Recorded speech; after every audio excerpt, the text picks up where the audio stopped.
So, because I have a short time, I have 5 minutes, to just share a few things. And I was going to focus on females, but I would have rushed through it. So now, what I will do now, my presentation will be more of a story. Yes, there are testimonies. That's because even the Bible are stories.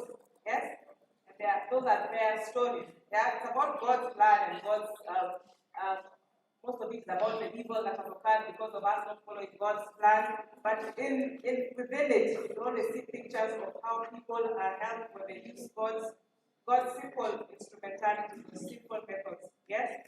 And that's what I want to share today. They're focused still on females, yeah? Because females suffer a lot. Females suffer a lot. And females. So I know that they have a lot of problems. They want to share them with everybody.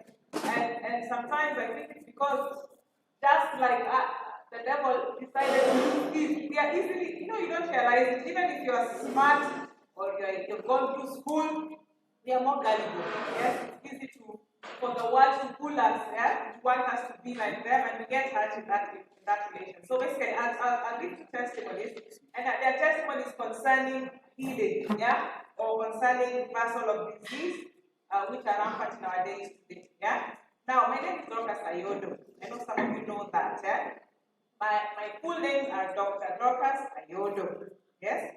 And I was in University of Nairobi. I finished in 2004. That's a long time ago, yes?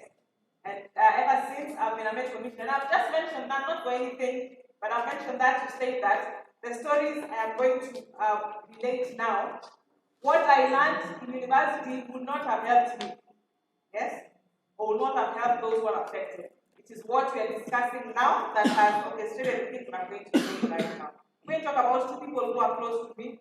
That's a good friend of mine who are with in medical school in my younger years. And then I'll talk about my own sister. And believe you me, if it wasn't for medical missionary work, we would have buried them. They would have been saying the late, yeah? So I'll talk about my friend first. In first year, we were very young, first year. Yes? And she got fibroids. Nowadays, you know what fibroids are? Yes. Nowadays it's common. You can see them saying yes. Nowadays it's very common. Yeah. In fact, even young people have them. Commonly, fibroid is a growth of the uterus. Yeah. Those days it was rare. In fact, you got why is this girl having a fibroid at 19, at 18? You wonder why. Because it was relegated. It was considered a disease of the nuns. Yeah. They used to say, "Wamekataa kuzaa sasa, wanapatiwa mimba." That's how they used to say. But in the evening when we discuss, you'll see why the nuns have the fibroids. But anyway, so she had fibroids, she had this growth, and this growth makes life uncomfortable at the least. Yes, it's like being pregnant when you're not pregnant, you're not delivering. Yes, that is one. But also it brings a lot of problems, bleeding, pain, back pain, tummy aches, a lot of even anemia. Because of that, it can cause other things like infertility. There are many things it can cause. So she had a mass, and the good thing is that we are with the experts. Yeah? So at least your teachers are your healers, are your teachers. Are your doctors, so to speak. There's an oath. I don't know if everybody still follow it nowadays, but the oath usually that you don't charge your colleagues. Yes. So at least, even if you have to go for surgery, at least that huge cost is gone, yeah? But there's still the cost of pain and lost time and all that, yeah? So anyway, so when in first year, she underwent surgery, and she had that fibroid removed. For those who know about fibroids, if you have fibroids and it's removed, the doctor will tell you it's going to come back again, yeah? So they usually, if you're not sure, they'll tell you, fanya haraka uolewe, yeah? Ama nikutafutie mtu kama mnema very silly. But anyway, they say, yeah, so you can get children quickly, and then they do what? Just get rid of the uterus. I think the uterus is the problem. Yeah, but that's the conventional way of doing it. Yeah, just get rid of that uterus because the growth is the uterus.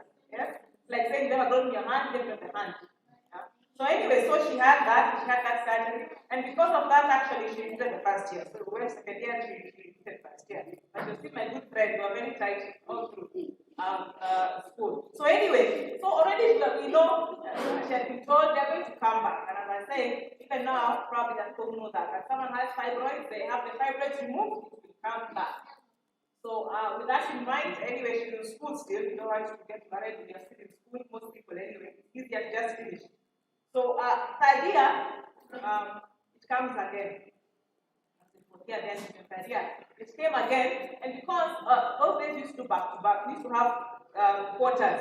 And as we never used to have holidays, just the 2 weeks for Christmas and then come back quarters like that. So imagine if you miss school because you are recuperating from surgery, it takes a lot of your time, yes, and then you have to catch up, you're really sick. So she tried as much as possible to defer, and there were newer technologies, so she tried to use those newer technologies. And since you're in the institution of higher learning, you are the first one to know the new things, that even before they come there.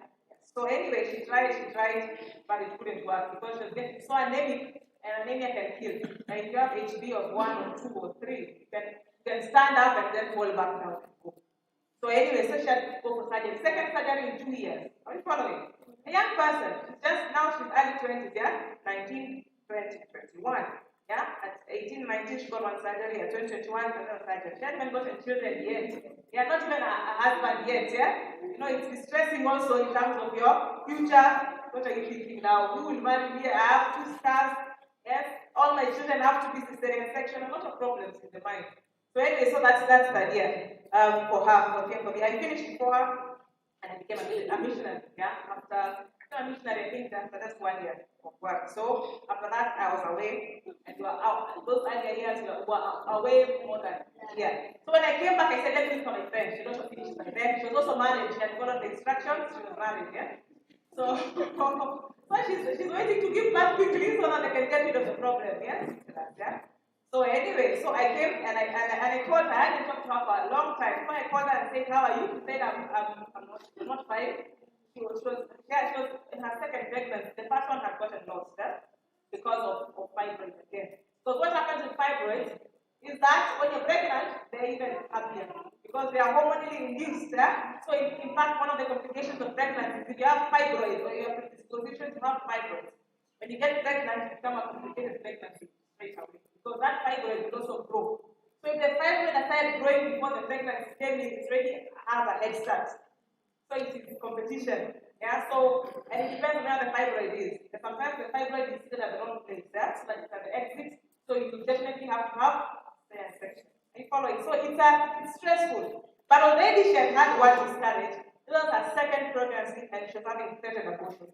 In medical terms, abortion is not the legal one. Abortion just means all of them.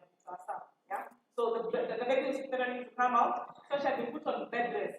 Yeah, and you know, like when sometimes when in university you like to sleep, yeah, but you're told to sleep for 9 months, can't go anywhere, you're just lying down.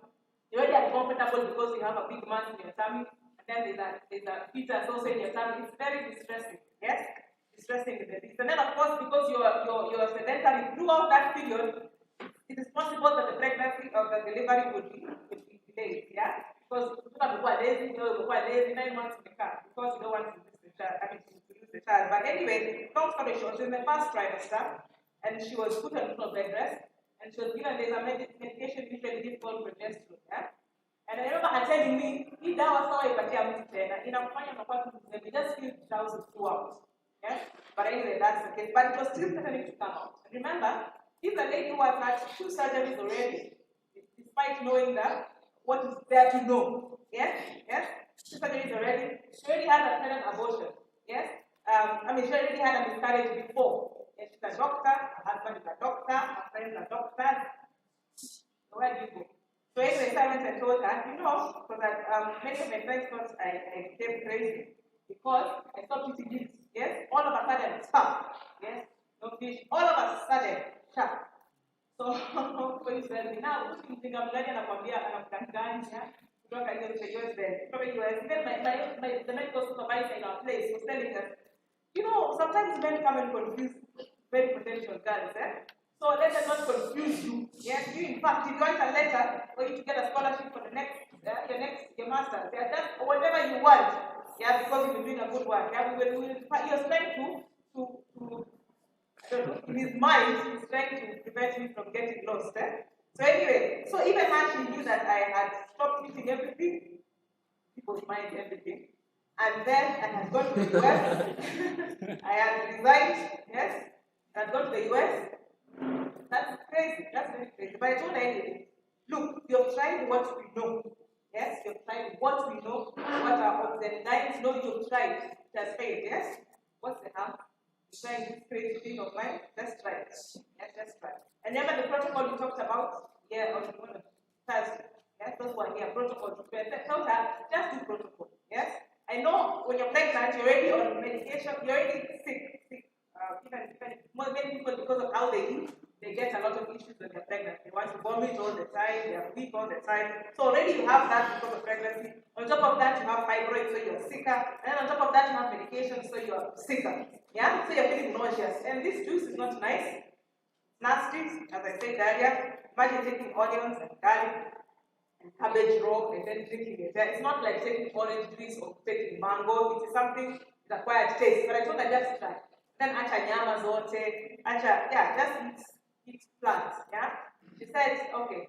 Then she seemed reluctant, but she said, let me try it. Now, when she tried it, I forgot because I was busy. I visited a man, I done what I needed to do, and then we traveled out again. So 6 months later, I emailed her, yeah, and asked her how is she, and she said that she had a baby girl called Abigail. Yes? Yes. So that was how many years back? That is 2008. Yes. So yes. Now she has 3 children. Yes, 3 children. So anyway, 3 children should have been removed. She still has it. So 3 years, many years down the line, this is a person who would, what she knew, just like me, what I knew wouldn't have helped her.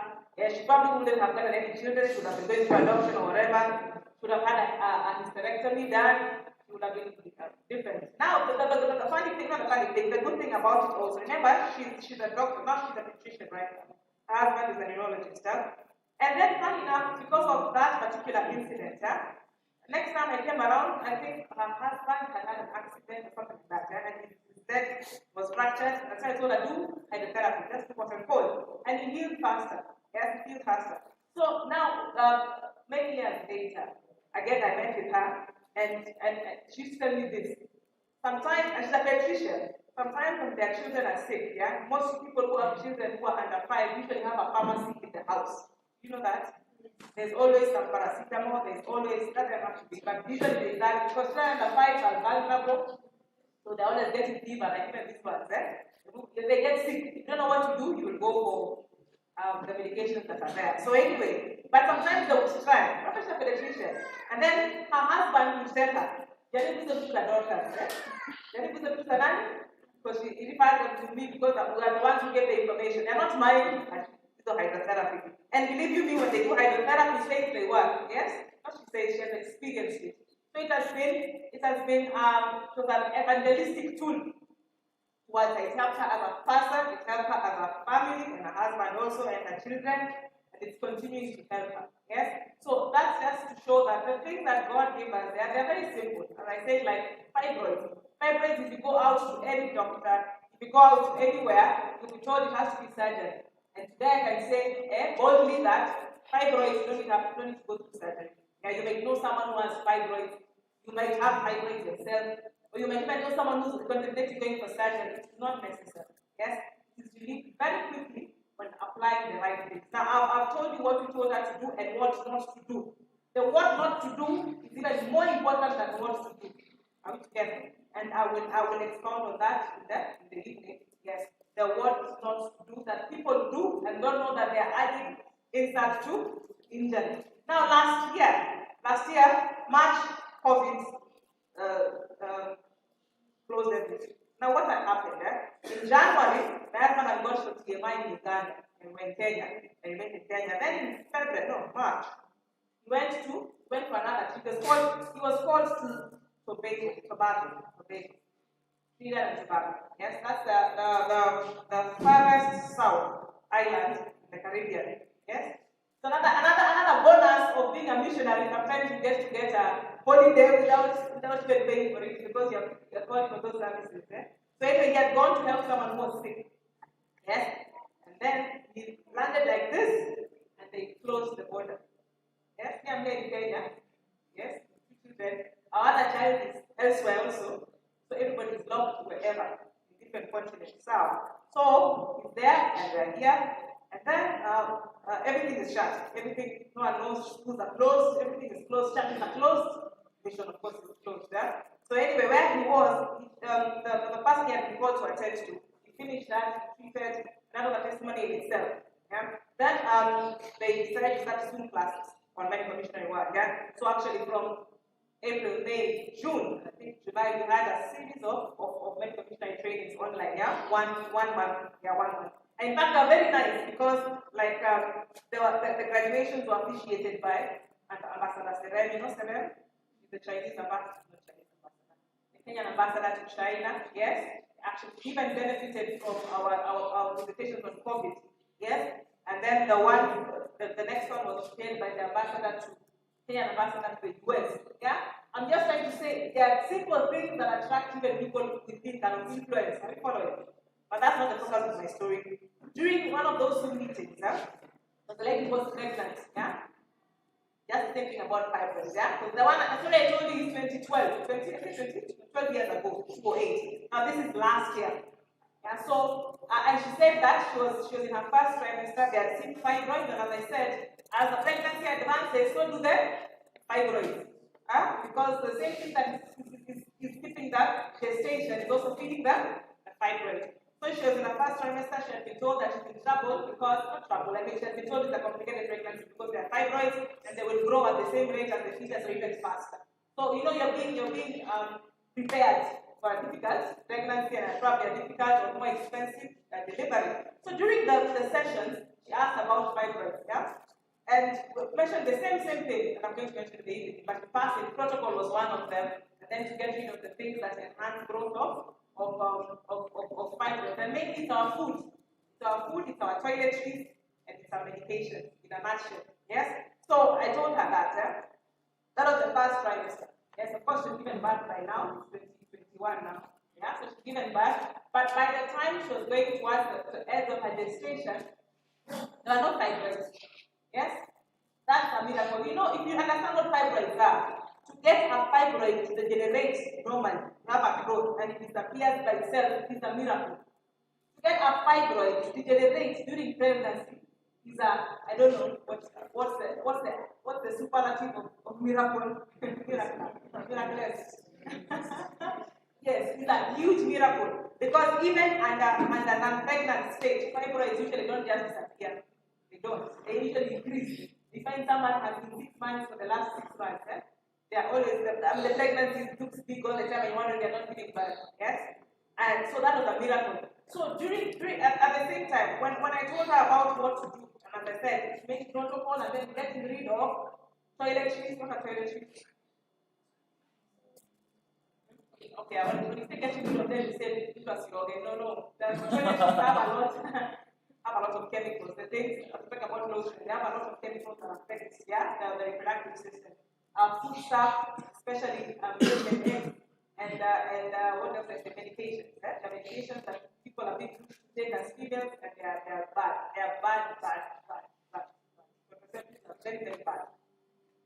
So those things. So anyway, when I was explaining this to this lady, there was another lady who was in the Zoom, and she said she gave now her testimony that she also had been told the same thing. She had fibroids. That's just from Uganda. She had fibroids, and her fibroids were seated at where the baby should come out.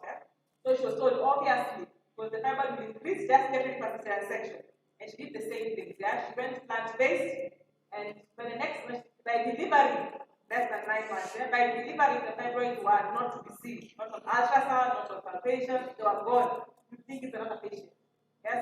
So I'm using this example to tell ladies that if anybody should follow health reform, it's us.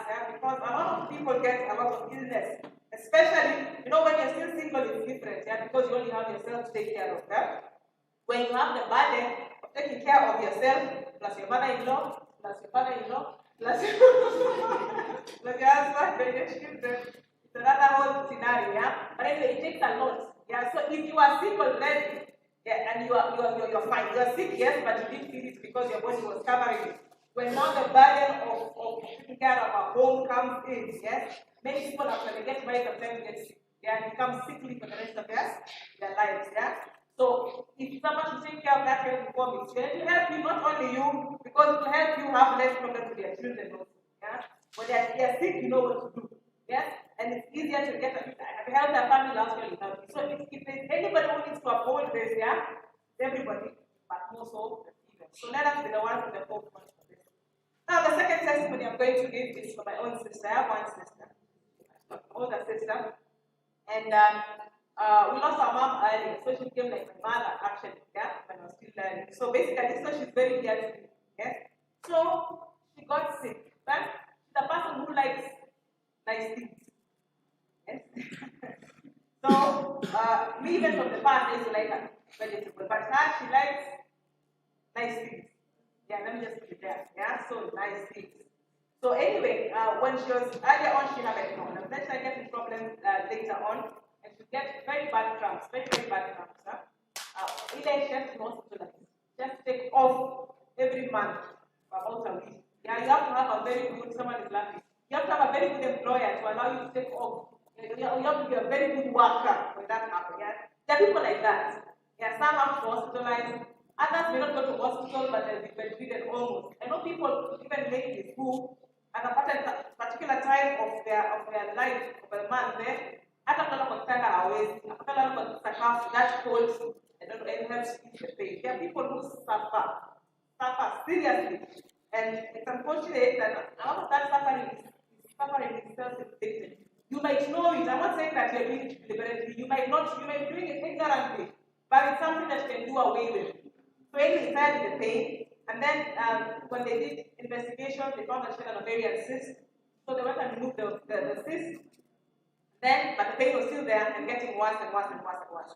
So in that particular time, I'd gone into medical missionary work. And what she used to do, whenever she would get into serious health problems, she would take a trip. She used to work for the airline, so she would get free air tickets. So wherever I was there, she would come. Yes. So if we're in the US, she'd get a trip to the US. But she will pass through her friends and eat her things. Because she knows when she comes to my home, she will not find those things. Now the problem is that was now she added fuel to fire. She's already sick from home. She goes to the US where food is even worse. She binges. So when the time she gets to me, she's in so much pain. She's vomiting. She has edema. She has so many issues there. But we used to help using the simple things like the therapy. Then in our home, there is no, it holds some food. Ask that way. Yes, you will not find the things you want to look for. So you are forced to eat that food. That's the reason she was coming, because she needs it forced, like going to the hospital. So anyway, now the last time it happened, I was in Kenya, we were here in Kenya. And what had happened, I think I did, in fact, when I tell in retrospect, probably had ovary, cancer of ovary, based on the symptoms. But she had lots of fluid in her tummy. Yeah? She looked like a kwashoko, adult kwashoko. Literally. The tummy is so enlarged because of water. When you look at it, it looks like it's going to back. It looks like it's doing the yeah? The tummy is so stretched. So she cannot sit. She can only sit. Yeah, and she has to sit reclined. It's water. Yeah? And believe you me, people who have experienced ascites, they say ascites worse than pregnancy. Pregnancy is limited. Yes, but ascites become a tumbo, so it is so heavy. And when you move, it moves with you because it's water, fluid.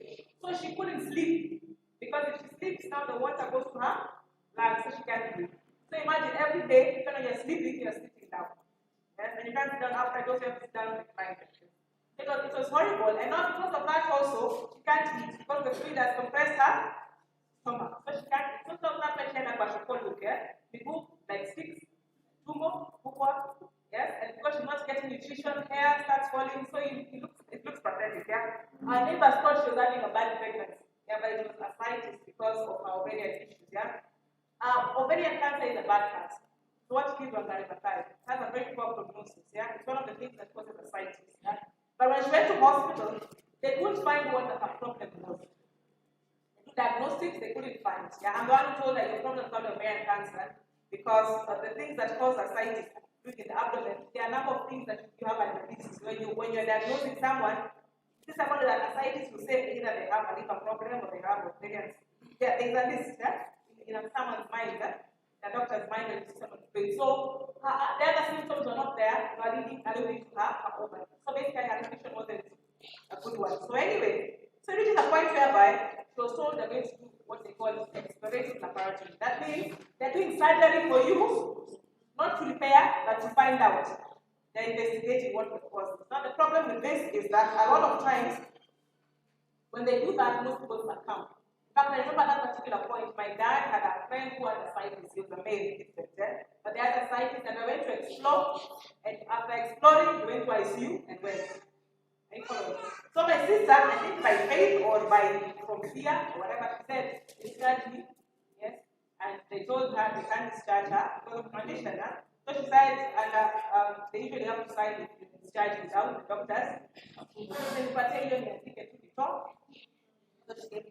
So my father calls me. We are actually doing a mission at that particular point in Nandi. So he calls me and says, your sister is very bad. She's vomiting everything, not retaining anything. Yeah? And she's refused to go to hospital. She came from hospital. She didn't want to go back there. So she said she refused to go to hospital. One minute just to take an even just to hydrate her. Because if you want it like that, she can just die from dehydration. So anyway, I finished 1 week. And that 1 week now I went to her. Yeah? And indeed she was in a bad stage. But when I looked at her, I would have cried. Yes? I would have, God helped me. Then you look at someone who sits on a diet. Yes? She was an adult Kwashako.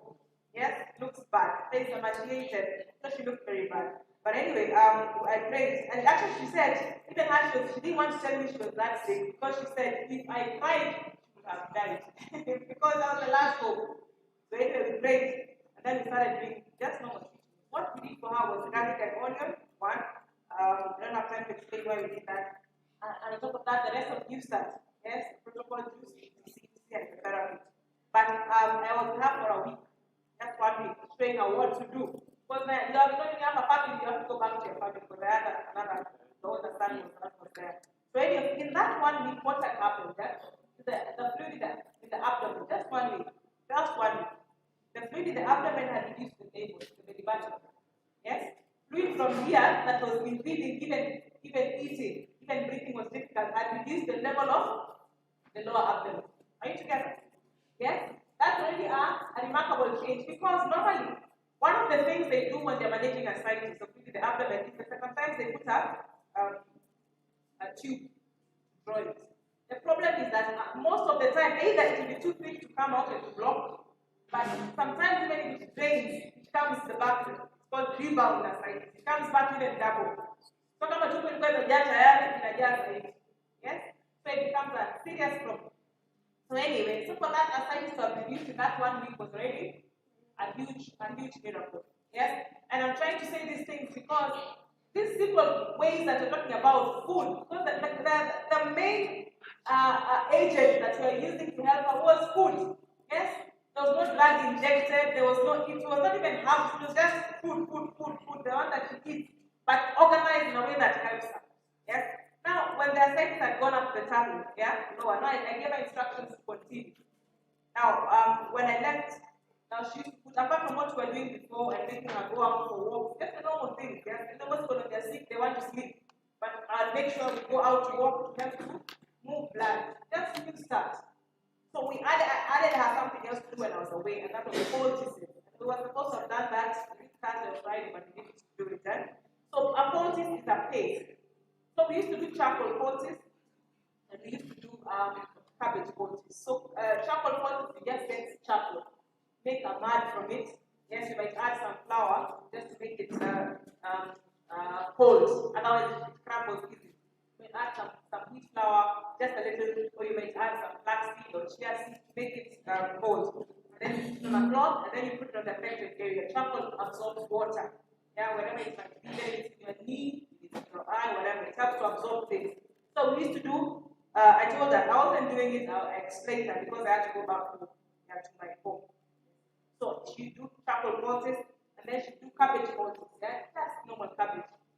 She found again the cabbage into a pouch, and then she put directly on the tummy, then wrap it, and then sleep with it. Even the charcoal was overnight. Yeah? Remember I told you she actually had fluid in her tummy, yes? So anyway, and then she gave me feedback. She actually told me, I feel the charcoal pulling. You feel it's pulling, yes? But she said she feels the cabbage pulling more. In fact, she used to say, in the morning when she wakes up, the cabbage had a foul smell for one, but the cabbage was hot, cabbage a big one, and it looked like it pulled a lot of fluid. That's what she did. So I told her, since cabbage seems to be doing more, then do cabbage because it says more. Yeah? But once now, this is alternating charcoal, then you do cabbage, alternate charcoal, then you do cabbage. I told her, now do more of cabbage. Now, after about a month or so, I don't remember very clearly, but after some time, she calls me. And then she said, what do you hear in the background? And I said, it's a tap that is open. Yes? Under pressure. Tap under. You can hear when a tap is under pressure. When it's low, you hear it trickling. When it's under pressure, you hear it's under pressure. So she said, that's not a tap. Yeah? That's my stomach. Yes? This is from home. That's my stomach. What had happened, her navel had opened, her belly button. Yeah? Belly button means so had opened. Yes? There was no pain. Yes? And that fluid was coming out under pressure. I want to say I'm a child. Yeah, strong. Yeah, with a very foul smell. Yes? It was coming out under pressure. Yes? It's time for it to come out. Eh?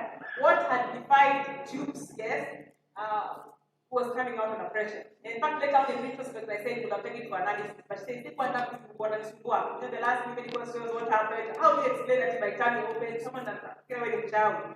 But anyway, so it had opened and it had spatted out until now it's reduced to a trickle because now the fluid has, as you say, it made a trickle. So after that, then and I able to find a position they remaining the dependent part and then for about 2 weeks she put a charcoal poultice, and when the trickling stopped, the devil closed. Yes? Surgery from God.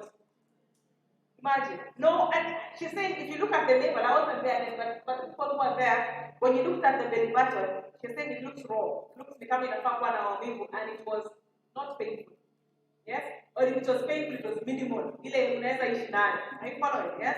And if you learn about another day, another time, if you do your own research, you learn about plant-based diet actually helps reduce inflammation. Yes?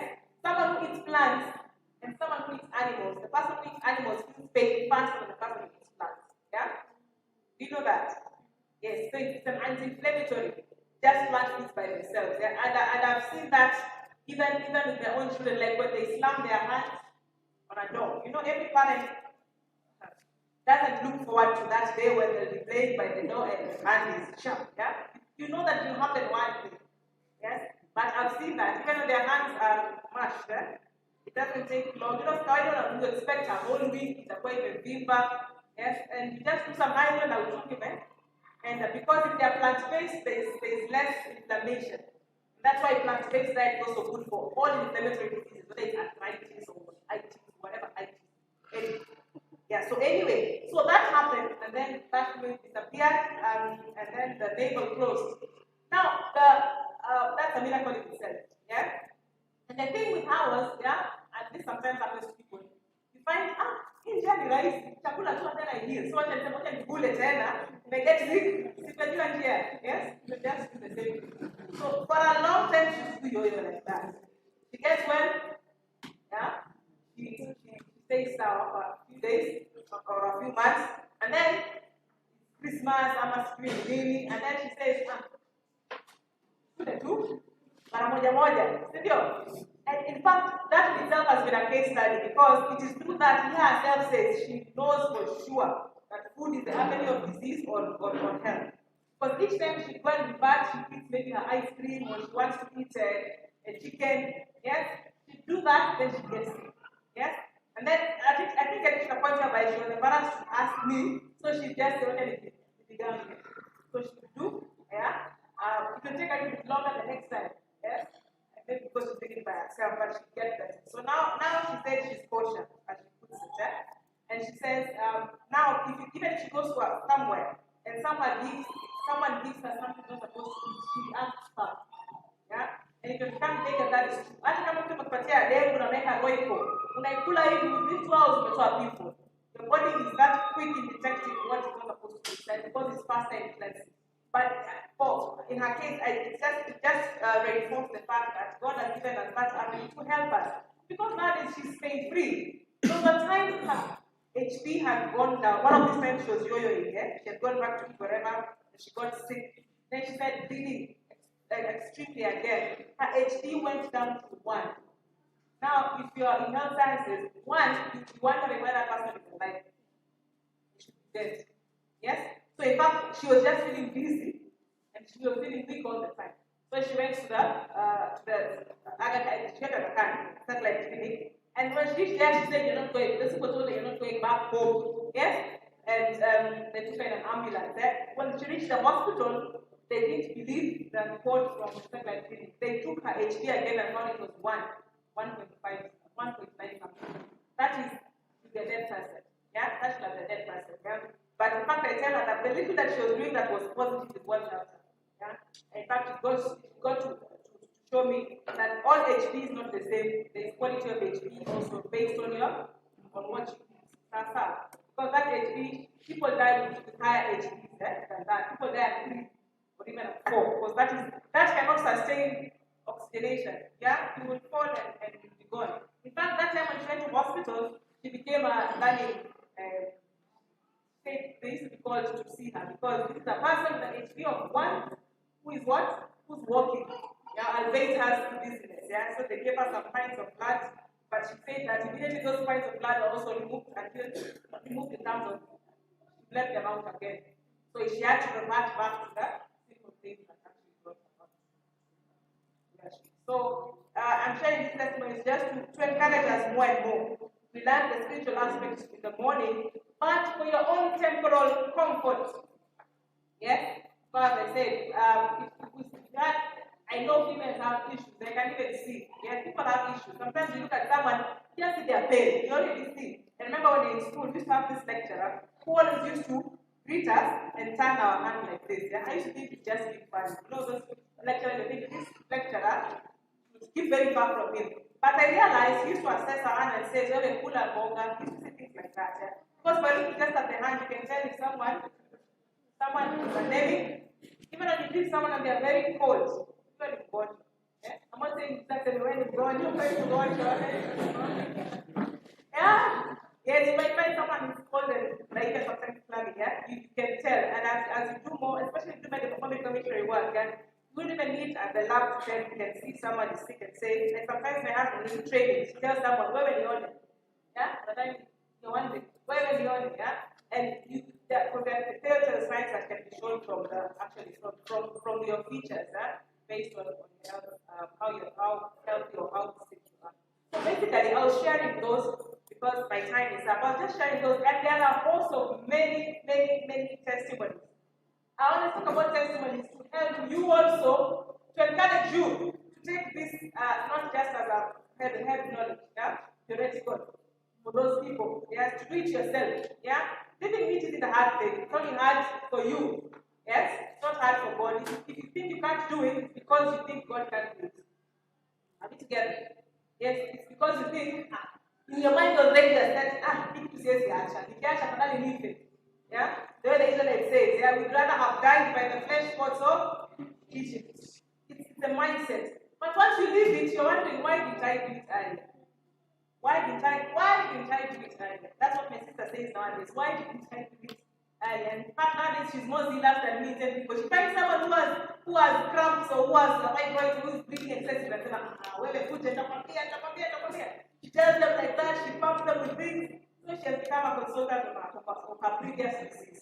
And that's the beauty. That's the beauty of learning this thing. They're so simple. All the learning I have had, would not have helped me, the Bible, just repeating. Yes? Yeah. So anyway, there's a question here. So, and I will, I think there's a time for Q&A, because I think it's supposed to come in next. So I'll let him continue, just because I have another meeting, then I'll come back. Yes? So I will call the next, and then we'll answer the questions.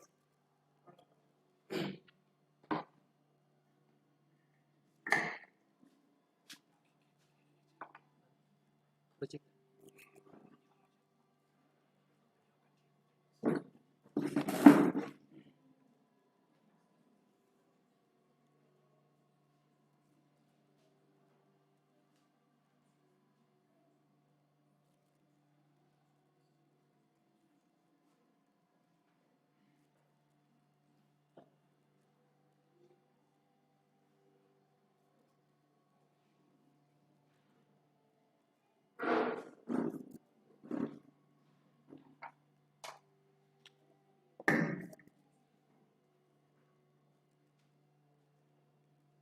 we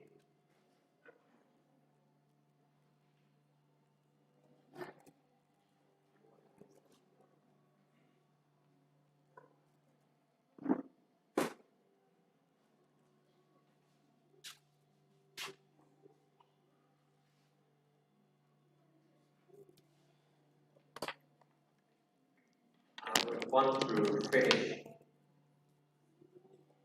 this one.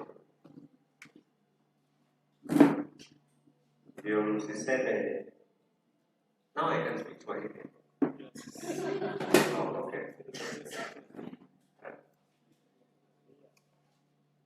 Yeah, I know people are watching from abroad, but when I go to their countries, they insist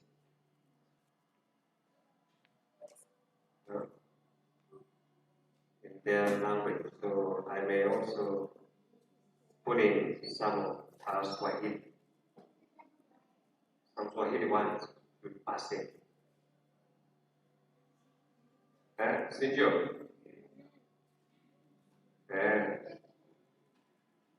Watajuaje Kiswahili? Nisipoongea Kiswahili, wasikie Kiswahili pia kidogo. But anyway, I think yesterday we went through this, we started this one. We didn't finish. I want us to take a few minutes, go through it, the biblical side. The biblical side of food chain. We saw 5 different stages of topic levels, right? Now we want to go through the 5 diets of the Bible. But let me just recap a little. Anybody who wants to show with this one? Anybody?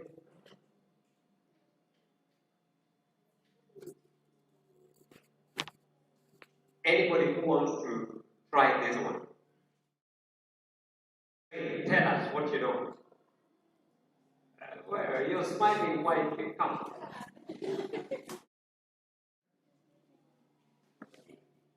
This was the wise man. See, you are the wise man. The one who put chocolate and milk from Migori.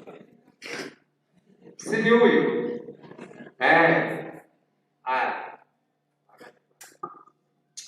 Praise God. But whichever place is not clear, you're allowed to correct. When you're correcting, you don't start another presentation. You just correct something little and we continue. Okay? Praise God. So and you, when you're presenting, yes, you know this is my time. It's not your time. that's it.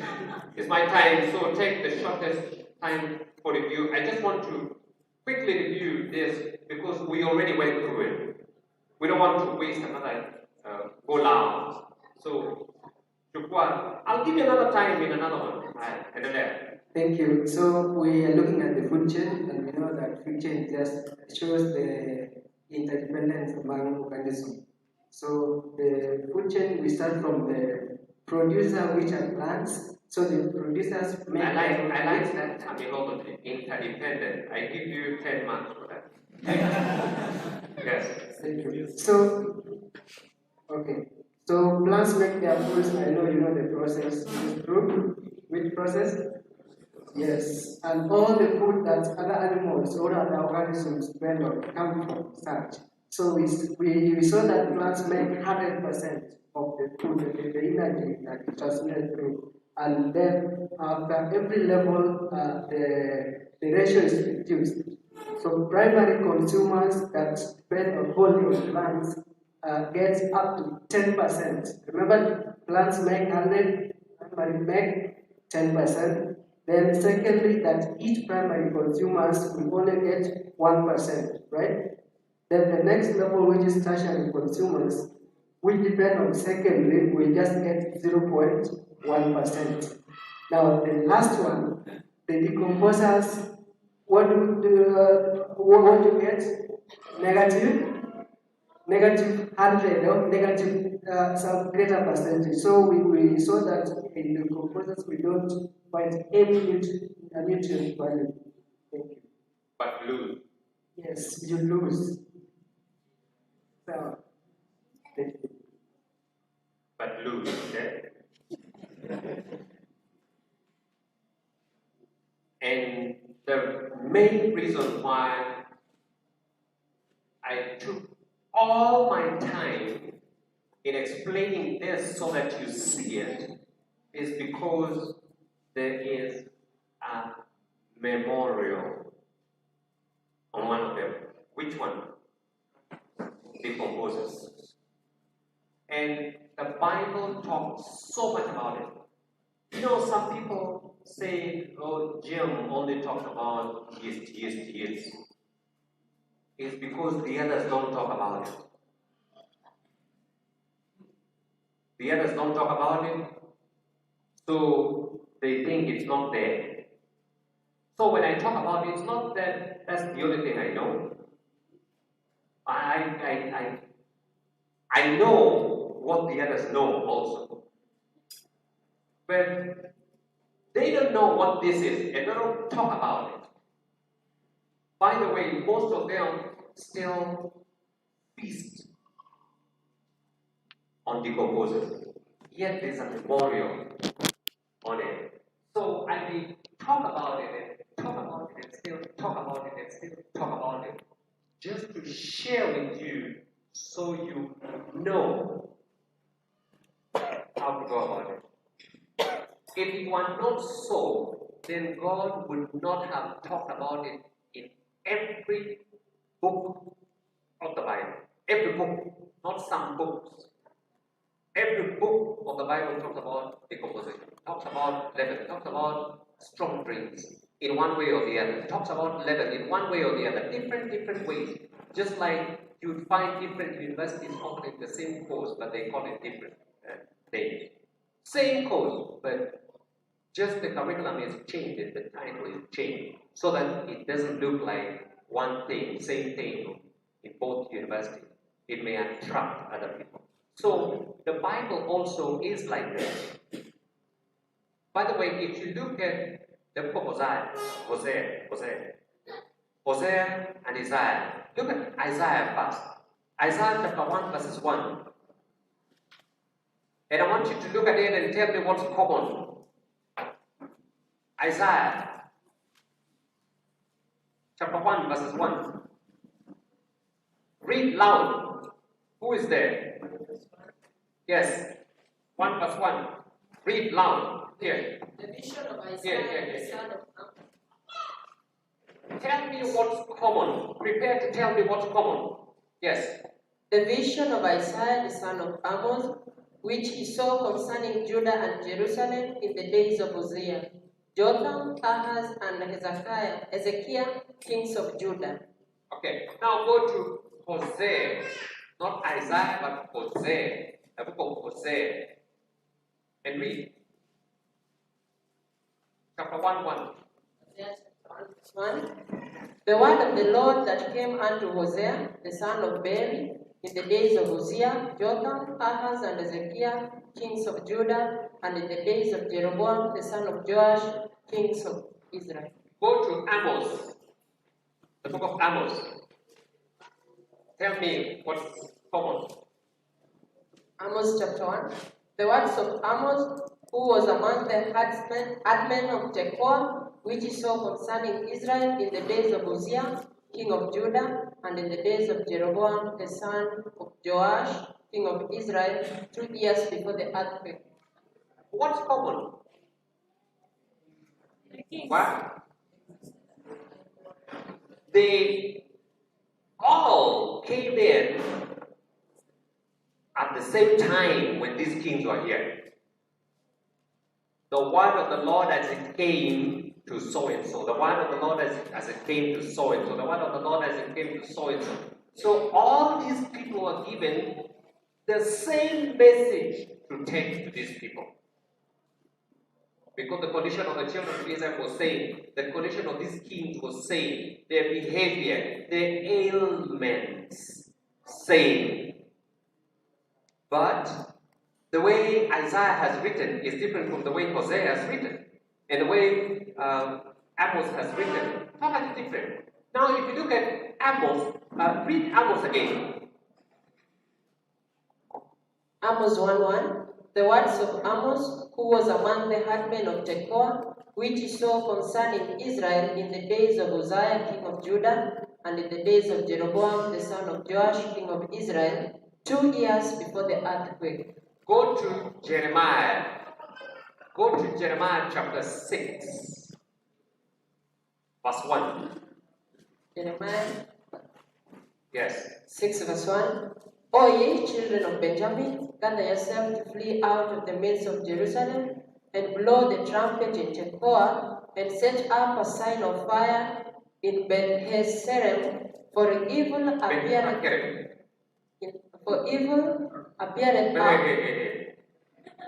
Ben-Hakerem. and set up a sign of fire in Ben-Hakerem, for evil appeareth out of the north, and great destruction. You know, when you say Ben-Hakerem, you may say it like that and it passes. It just passes. What is it? You know what it is? You just read it and you're struggling to find the right pronunciation to it, and you struggle to get something, you found something, you covered it, and you dumped it. What is it? Ben-Hakerem. Anybody knows what Ben-Hakerem is? Anybody? Ben-Hakerem is actually the dung gate. Dung gate. You know what is dung? Can you say that in your language? No. Yo. Can anybody say? Can you say it in your language? Now we can do language. Can you say it in your language? Huh?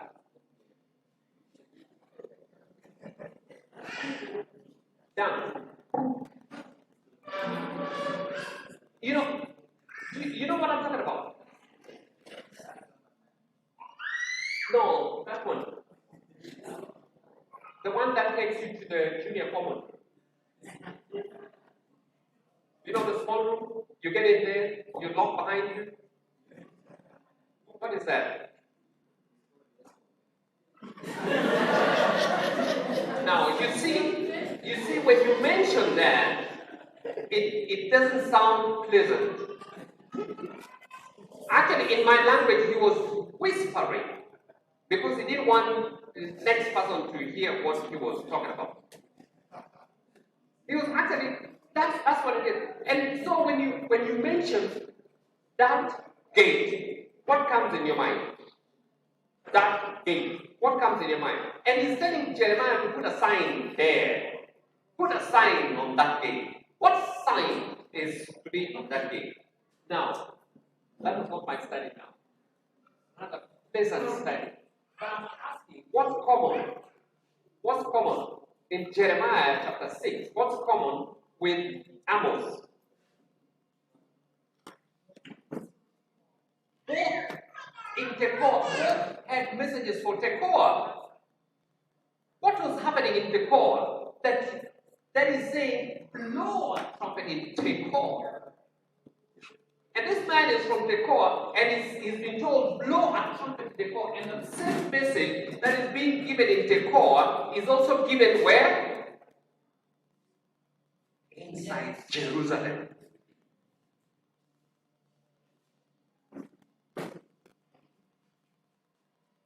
A message of the Lord.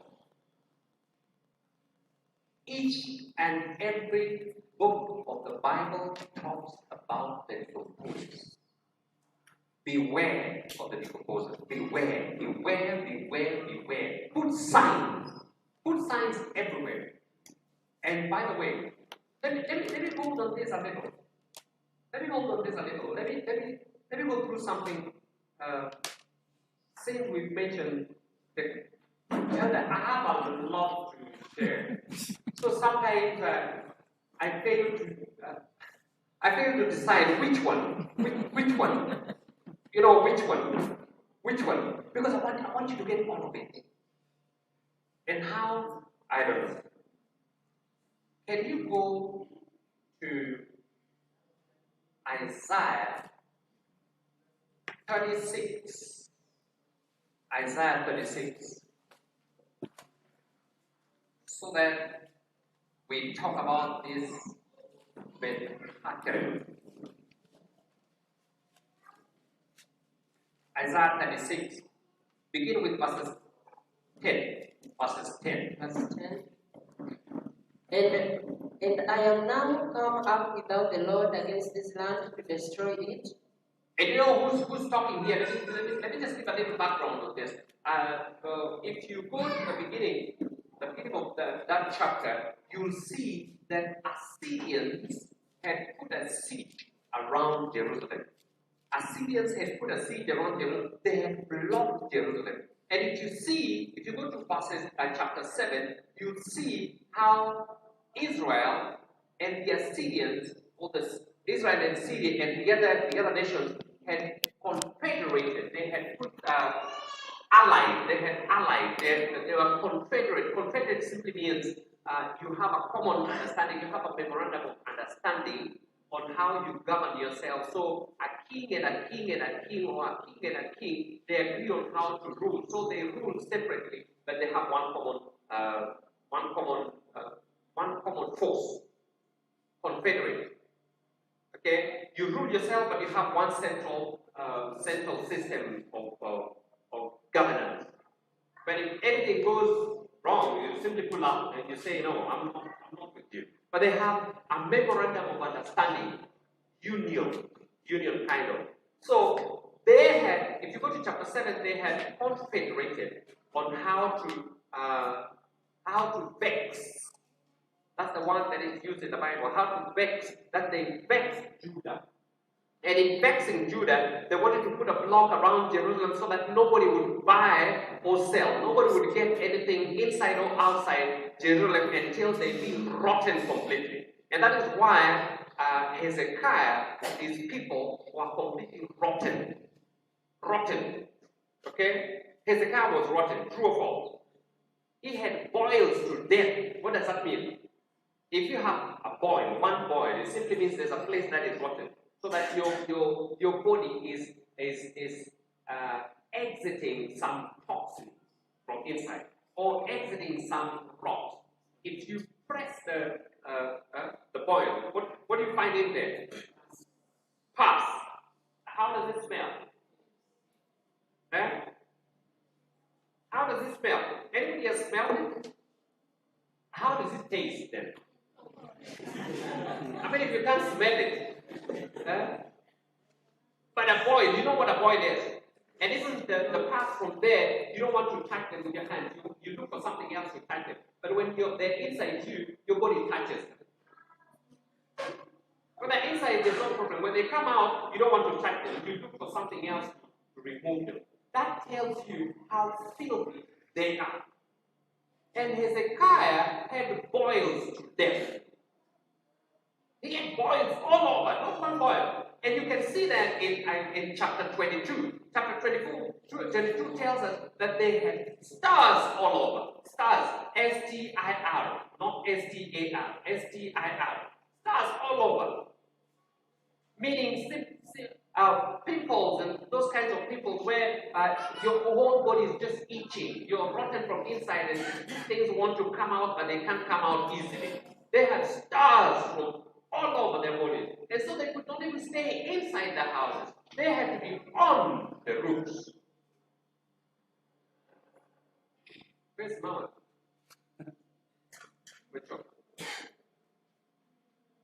So that is what was troubling the people in Jerusalem. They were rotten and they were dying. Each one of them, people were dying. It was not only Hezekiah who had boils. It was because these people had put a siege around Jerusalem. And so they were the only ones who were feeding the people who are inside. So if you go to Jeremiah, actually in Jeremiah, where the Lord talks about a sitting pot, what do you see? I see a rod. The next thing, what do you see? I see a what? A sitting pot. A sitting pot. What is sitting? A pot that is sitting. Maruran. A pot that is sitting. You know how you have, when you have milk and you've stored it for some time, you've stored it for days, and you see it swelling like this, not swelling like this, but it's swelling like this. What happens if you shake it a little? What does it do? You see it bubble up, it comes up. That's sitting. Anytime you see something like a boil that is self-boiling without heat, it's sitting. Okay, if you go to your dictionary and you see sitting, and then you press on the sound, that's what you'll get. That's sitting. It comes from the sound. Sitting. Comes from the sound. So you see Jeremiah, the Lord is saying, what you see, I can see a sitting pot. If you want to know exactly what this is, you go to Amos, you go to Hosea, you go to Isaiah, and then you'll understand the message that Jeremiah has. And that is why when Jeremiah was preaching, when Jeremiah went to give the message to these people, it was the message of dung. Okay? So they decided to take him into a, where did they dump him? In a what? Can you talk loud? What kind of a pit? What kind of pit? It was a dung hole. Actually, it was an African who saved him. You remember the story? It was an African who saved him. Went to the king and told the king, no, what you're doing is not right. You have to get this man out of this place. He was in a dung hole. He was put in a dung hole. Because the message he was giving, let me give you the message he was talking about. Go to Isaiah 36. Before you can understand Jeremiah, you have to understand his predecessors, the people who were there before him, and the message that they were giving before. When Isaiah prophesied, or when the Lord gave the message that the children of Israel will go into captivity. Anybody knows that? Where? In which book? When it was prophesied that you will go into captivity, you will go to Babylon, and they will come and take you, and they will take you as captives. No, Jeremiah, no. Jeremiah now comes to confirm. But the incident, the reason why, where is it found? 2 Kings what? 20. Another book? No, another book? 2 Chronicles what? And another book? Isaiah. Actually, the story happened with Isaiah. Those are the ones just recorded the incident that happened with Isaiah. It was Isaiah that brought in the issue. So let's go through it and see a little. In Isaiah 36, look at Isaiah 36 from verses 10. After we see that Assyrians had put a siege around Jerusalem. And now a siege around Jerusalem, it had come to a right end where they now wanted to attack. The reason why they put the siege was to make them rot, was to make them weak, and was to feed them so that they cannot defend themselves. And it took years. It was not something that happened overnight. Okay? Read. Come up without the Lord against this land to destroy it. The Lord said unto me, go up against this land and destroy it. 11. Then said Eliakim and Shebna and Joah unto Rabshakeh. Who are these? These three people, who are they? Anybody know? These people were the keepers of the gate. These people were the keepers of the gate. To talk to the people, in order for them to pass and go and talk to people in there, they had to give permission for these people to come and go in there. But since these people had come from the king who had put the siege around it, they had the authority to come in and talk to them. So these three people knew what the message that these people had carried was. They knew. So they knew that the king of Assyria had sent these men to go inside and speak to the people who are inside the wall and give them a message. And so the three people talked back. Can you read what they talked back on? Speak, I pray thee, unto thy servants in the Syrian language, for we understand it. Now, listen to that. They're like, you are Syrians, yes. Now you want to speak to these people, you want to pass this message to these people. No. Don't speak directly to these people, the language. Speak to us. Speak to us. And then we translate to these people. Speak to us in your language, and then we will speak to those people in their language. Why? What do you think is happening here? Why are they scared? So that these people do not speak directly to the people who are in the wall. Anybody? I mean, it's like I've come with a message and I want to give the message to the Kissis. Okay? You speak Kissi, yeah? I have a message that I want to speak to the Kissis. And I know Kissi. I can speak the language Kissi easily. Okay? So I have a message that I want to give directly to these people. But the person who has access to that man, who has the key to the gate where he's locked in, is telling me, no, don't speak directly to this man. Speak to me in your language. Speak to me in your language so that I can translate it to him. Why would you think this person doesn't want direct language? If the message is for him, and I know the language, why can't I talk directly to him to give him the message from the king? It was because they did not want that person to get this message. They want to corrupt the language. They do not want the language to go directly because the language is horrible. I mean, the message is horrible. And they're like, no, you cannot speak this to these people. No. Okay, can you give us the message? Let's go to the message and see what the message is like. It proceeds, and speak not to us in the Jews' language, in the ears of the people that are on the wall. But Rabshakeh said, now the response from Rabshakeh.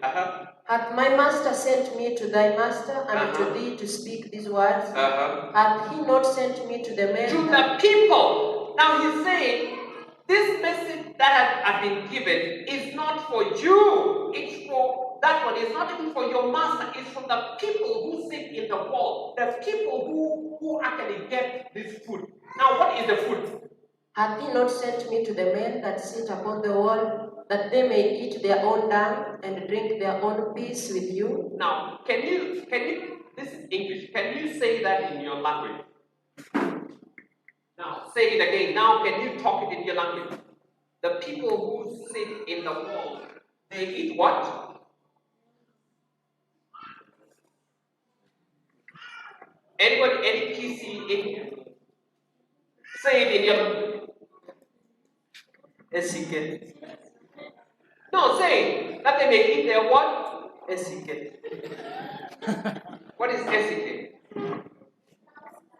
I see you're very comfortable talking that esike.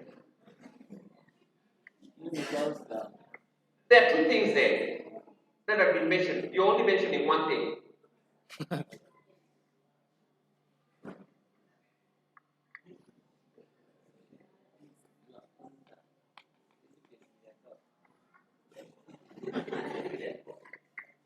Yeah? What's the matter? You can't say it. No, the reason why I'm talking this, the reason why I'm telling you to pronounce it from your language, it's so easy for me to say it down in English. I can say it easily, but it's not easy for me to say it in the Luo. When I want to say it in the Luo and I'm standing here at the pulpit, I'm hesitant. The way somebody was just mentioning it, well, for me, it's how can you just say, hey? Can you say, what is it?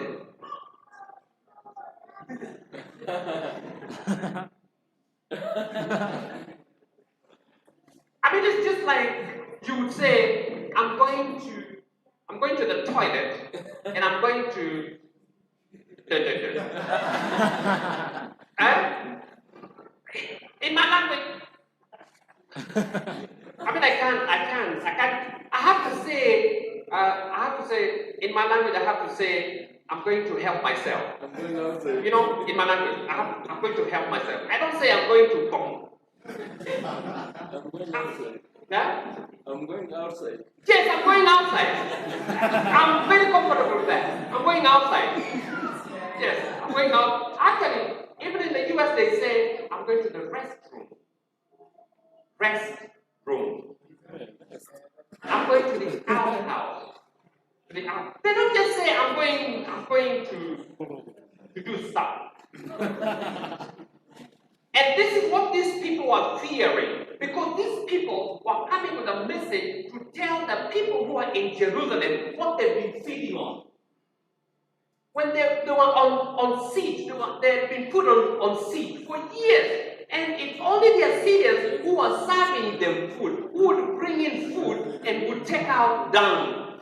And that is why now when you come to Jeremiah, the Lord is saying, put a sign there on the dung gate. And which sign you put there? That they're eating their own dung.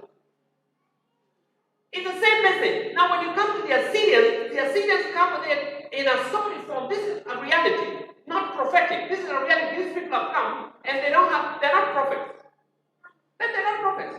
They have nothing to lose. They just come and they say, the king has sent us to come and tell you that you're eating your own dung. Full stop. Go away. Now Jeremiah comes a prophet. He is not calling it dung. He is calling it what? Beth Hakerem. So that, Kamachi lost her head. It's something where you help yourself. Restroom. Different terminologies, different names. But that's the message that Jeremiah had for these people. Because the Lord had warned them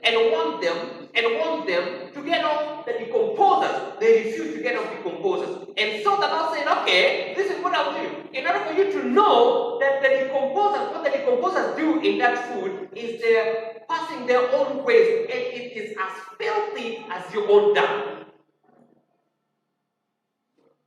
Now, you want to confirm that? Now, the children of Israel, in this case, the children of Israel have been taken to captivity. No. So before we take them, we go into captivity. Let's see how they went into captivity. Okay? Now you come to chapter 37. I think Madame already talked about chapter 37. And later about chapter 37, where now Hezekiah cries unto the Lord and says, oh no, Lord, these people have come. He read the letter. Now, after reading the letter, he says, oh Lord, these people have come and this is what they've come to do. So the Lord says, oh no. You cried unto me. Because you cried unto me, I will not allow them to come into the city. I will not allow them to step a foot in the city. Okay?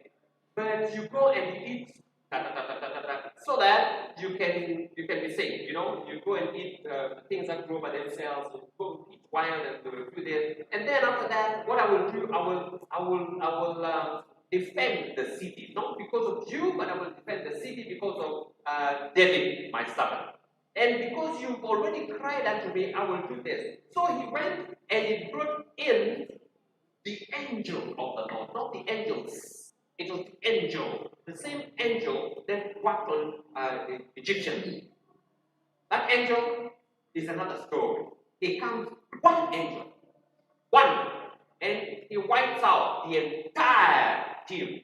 It's not angels. It's the angel of the Lord. So the angel of the Lord came in by night, and he wiped out 185,000 mighty men, died in one night.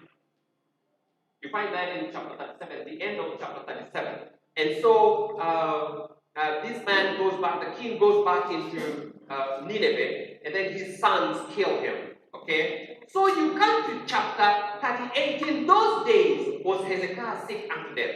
Now we get into that. In those days was Hezekiah sick unto death. What was Hezekiah suffering from? If you go to the end of chapter 38, you'll see that Hezekiah was suffering from boils. Boils of all kinds. So he had boils unto death. Boils all over. Boils. You know, one boil doesn't kill you.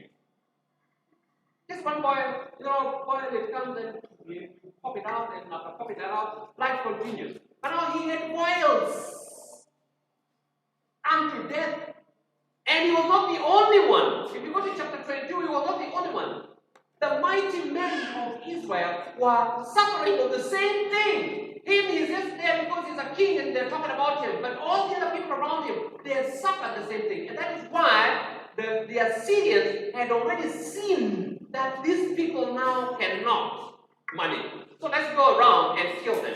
And just go and fight them. We will win the war.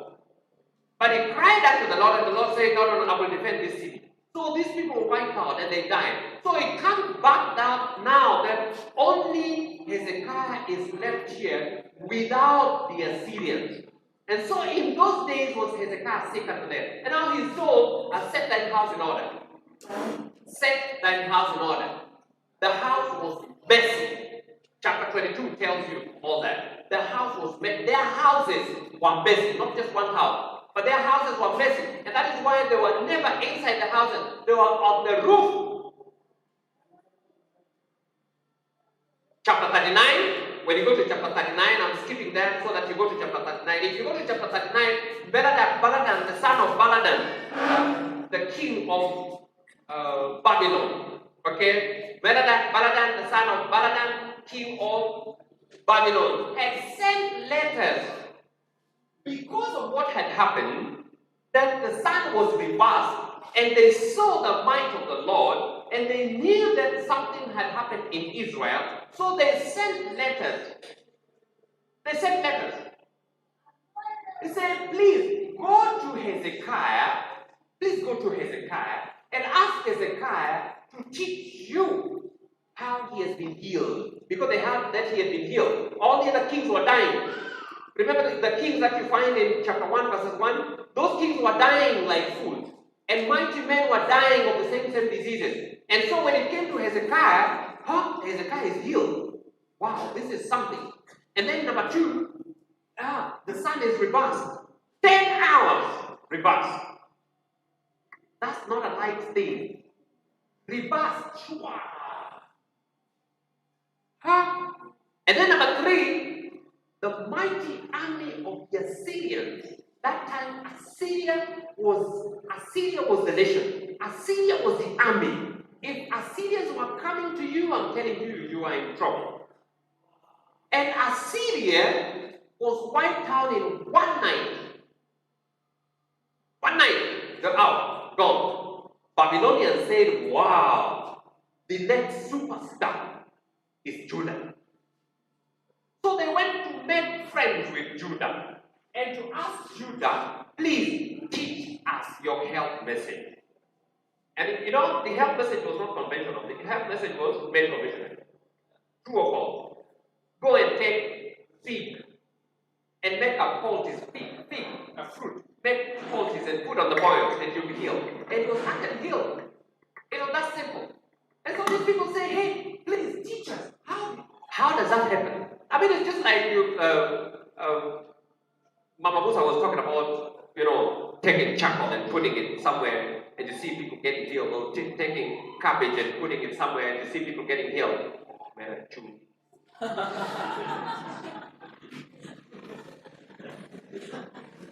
Look at this guy, he's so young. I'm still standing and he's running to sit down.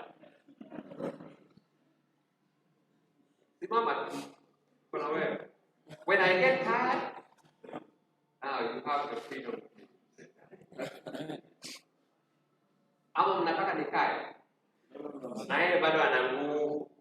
Okay, let's continue. So they sent letters, and in sending the letters, They say, please help us. So Hezekiah reads the letters and sees that these people want to know about the help message. And instead of giving the help message, he was so embarrassed talking about it because what is there? What were they eating? What were they eating? Dance. He was so scared. He was so embarrassed. He didn't want to pass this message on how rotten they were and how they were healed. And so instead of doing that, he decided to show off. He showed the house. He showed the nice, good, precious things in the house. What is there in chapter 39? So Isaiah, the prophet, turns around and comes back and asks him, Hezekiah, Hezekiah, who are these? Who are these people? And what have they seen in your house? Chapter 39, what have they seen in your house? And what does he say? Oh, these people, they're from a far country. Where? From Babylon. And there's nothing in the house that they've not seen. But he had been told, set thy house in order. Setting the house in order was not setting up to show the things of the house. Was setting up to do the things that you find in chapter 22. They were suffering of diseases that were found in their houses. It was the kind of foods that they were eating. By the way, can we go back a little into chapter 22? Go back a little into chapter 22 so that we see the things that was troubling them. Chapter 22, if you go to verses 12, if you go to verses 12, the Lord had told them of what they needed to do in order for them to be healed, and told them to fast and to put sackcloth and to do health reform. Actually, to do the health reform, and they rejected. Instead, read verse 12. And in that day did the Lord God of hosts call to weeping, and to mourning, and to baldness, and to guarding with sackcloth. And behold, joy and gladness. Instead of doing that, listen to what the Lord has called them to do. Because they were suffering, they were dying, the Lord told them, this is what you have to do. You need to do a reform. Fast yourself and do a reform. This is what you need to do. Pray and do this and this and this, so that you turn back unto the Lord. In turning back unto the Lord, you go to the book of Amos. You'll see how it's counted what they were supposed to do. For 3 transgressions and for 4. For 3 transgressions, you will find it all over. Chapter 1, the entire chapter 1, the entire chapter 2. For 3 transgressions and for 4. For 3 transgressions. So, and they were mentioned there, all those transgressions there. And if you go to chapter 4, it's actually mentioned exactly what is supposed to be done.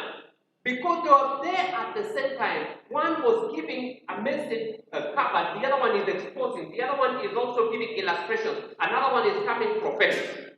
And so in this case, they already knew. So at that time, the Lord had called for boldness, for weeping, for name it and for name it and for name it. Verses 13. But behold, what do they do? And behold, joy and gladness. Joy and gladness. Slaying oxen. And killing sheep. Eating flesh. And drinking wine. What are they saying? Let us eat and drink. Let us eat and drink. For tomorrow we shall die. Tomorrow we shall die. And they were dying like fools. They were actually dying like fools. They were already told they need to do this reform from right inside their houses. And they still rejected. So when you come to chapter 39, instead of Hezekiah doing exactly what the Lord had told them to do, instead of doing that and starting reform and telling these people of the reform what the Lord had actually instructed them to do, instead, he shows the precious things of the house. And so Isaiah says, what does Isaiah say there in chapter 39? I can look at chapter 39. Chapter 39 from verses 6. Get it from verses 6. Behold, the days come. Behold, the days come. This is now the prophet is now telling Hezekiah, is responding to Hezekiah, who has refused to give a written letter back into those people so that the people of Babylon can get the help message. The people of Babylon had already consented into medical missionary work. They wanted the message that the Lord had given these people. They wanted to take it back home. So that they begin to do what the Lord has told these people to do. But he said, Isaiah the prophet turns around and tells him, behold, the days come, that all that is in thy that house, all that is in thine house, and that which thy fathers have laid up in store until this day, shall be carried to Babylon. shall be carried to Babylon. This is the beginning of Daniel going into captivity. And the children of Israel knew for sure why they went into captivity. It's not that they didn't know. When now you see Jeremiah comes in later. Jeremiah comes in later, just to years later, to confirm that for sure you people are going to go into captivity. The Lord has said that you people are going into captivity because you are stubborn, you are rebellious, you refuse to do the health reforms that you're supposed to do. For sure you're going into captivity. The days are coming when the Babylonians will come and will take you with all that you showed them. And I will take you into Babylon that you may teach them when you're inside there as slaves. So the children of Israel did not just actually go into captivity because they liked it. They did not just go into captivity because Nebuchadnezzar was strong. They did not just go in there because Babylon was strong. Babylon was not strong. Babylon, the Lord used that opportunity to teach the Babylonians.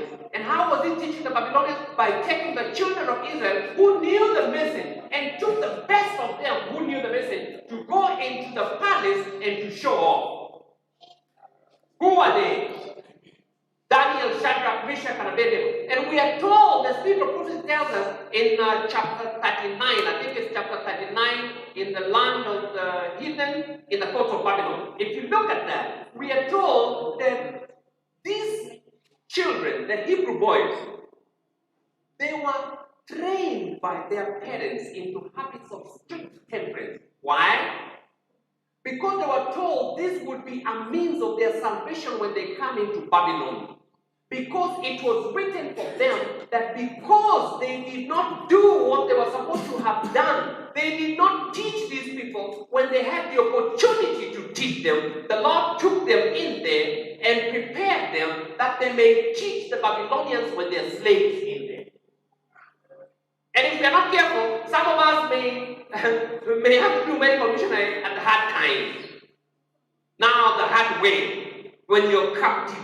When now this man has come, and the time of trouble such as never was since the world began, when you do not even have your hospitals, you do not even have your luxury food, you will be forced to teach these people the hard way. They will learn from you the hard way.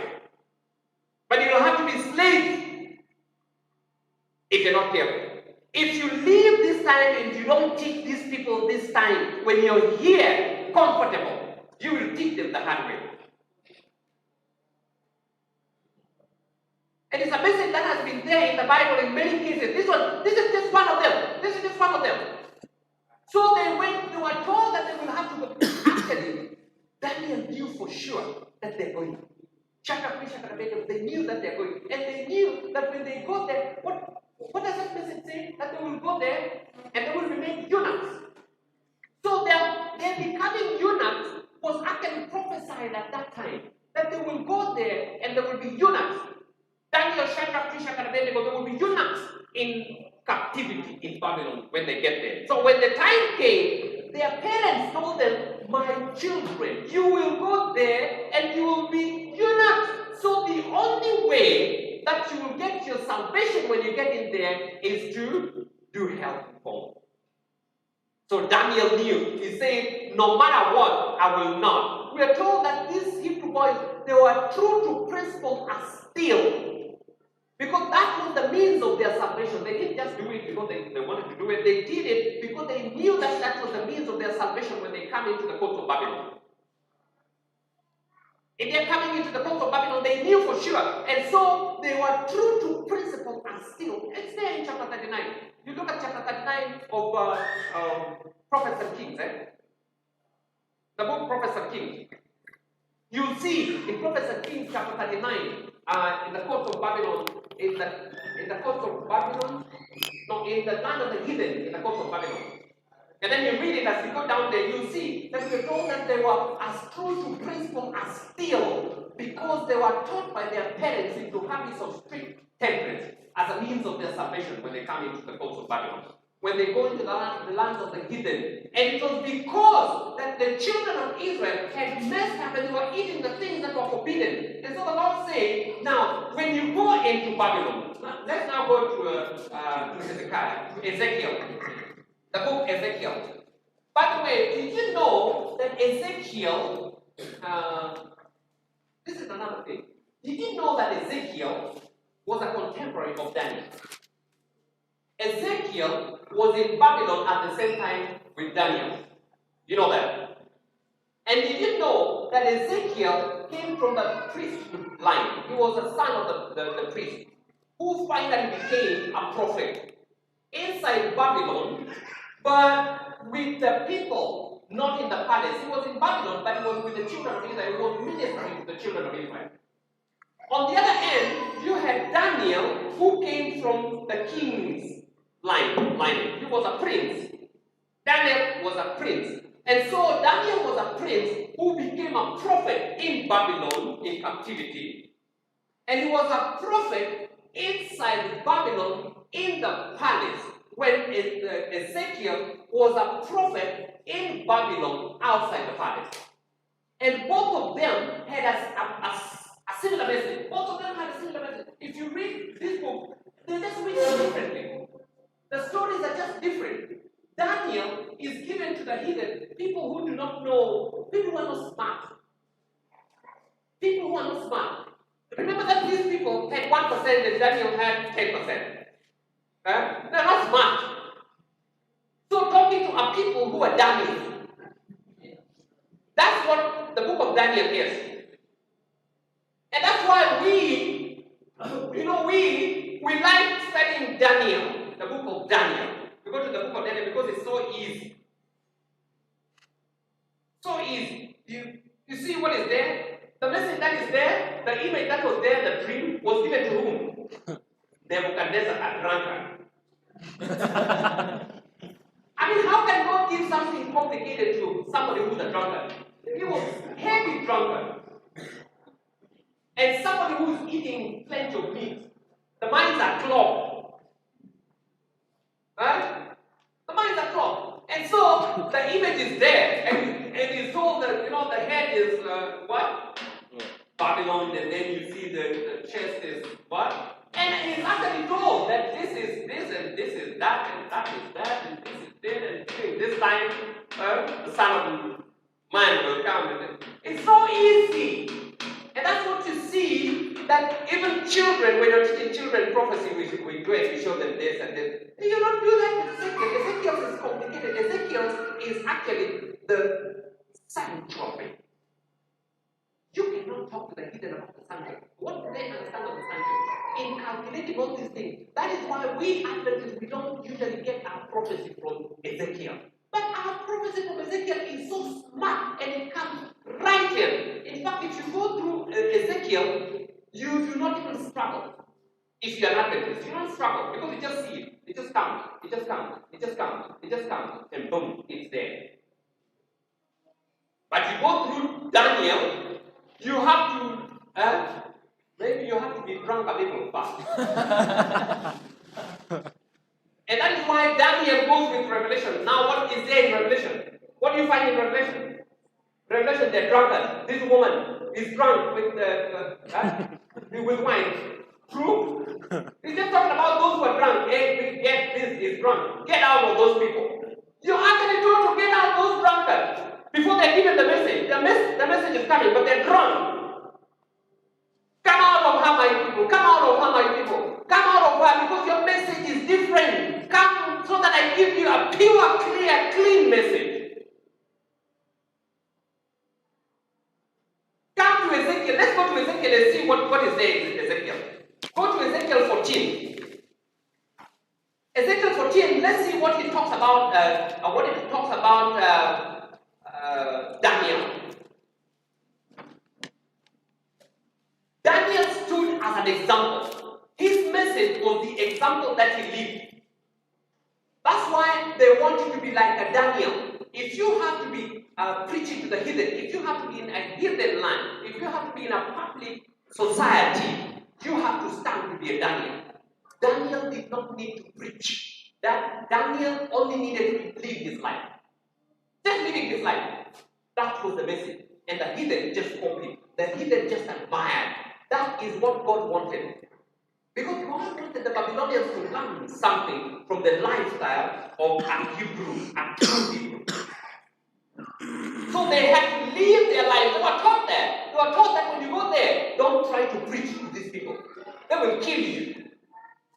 If you go there and you tell them they're eating dung, they will kill you. How can you tell your master that he's eating dung? They will kill you. You just go there and live your life and tell them, me, I can't do this. Me, I can't do this. And because they wanted to know your lifestyle, they wanted to know what is in you, they will now adopt it. Because they're seeing what your lifestyle is. But you don't go there, begin to tell them that, you're eating dung. You're like this. You can't do that. They will kill you quickly. So the life of Daniel, we need to study the life of Daniel so that we live the lifestyle of Daniel. And you cannot preach in Babylon unless your life is Daniel. People who are scared going to preach in public, people who are scared going to live in public places, people who are scared going into public university saying, oh, public university is a mess. It's a mess because you're weak. You cannot go into a public place and stand and preach to them if you cannot make it. But if you're a Daniel, that's when you go into public places, because if you go to a public place, they will be looking for you to see the kind of lifestyle you are and to adopt it if you stand. But if you go to a Christian environment, who will see your light? I mean, it's like you have a torch. You have a torch, and you're walking on street lights. You're saying, oh no, me, I can't go into the bush. I can't go into darkness. And you have your torch. I can't go into darkness, and you have your lights. People who will have to go into public places, people who will have to go and preach in Babylon, people who will have to go and preach in a bar, are people who tested their life and have seen that they can stand like a Daniel. That's the only way you can move it, because those people also need the message. And so the Lord prepared them and said, these 4, these are the ones I'm going to use in there. The rest of them, one by one. And I want you to see how these people were struggling with Hezekiah, with Ezekiel. Now go to Ezekiel chapter 4. Ezekiel chapter 4.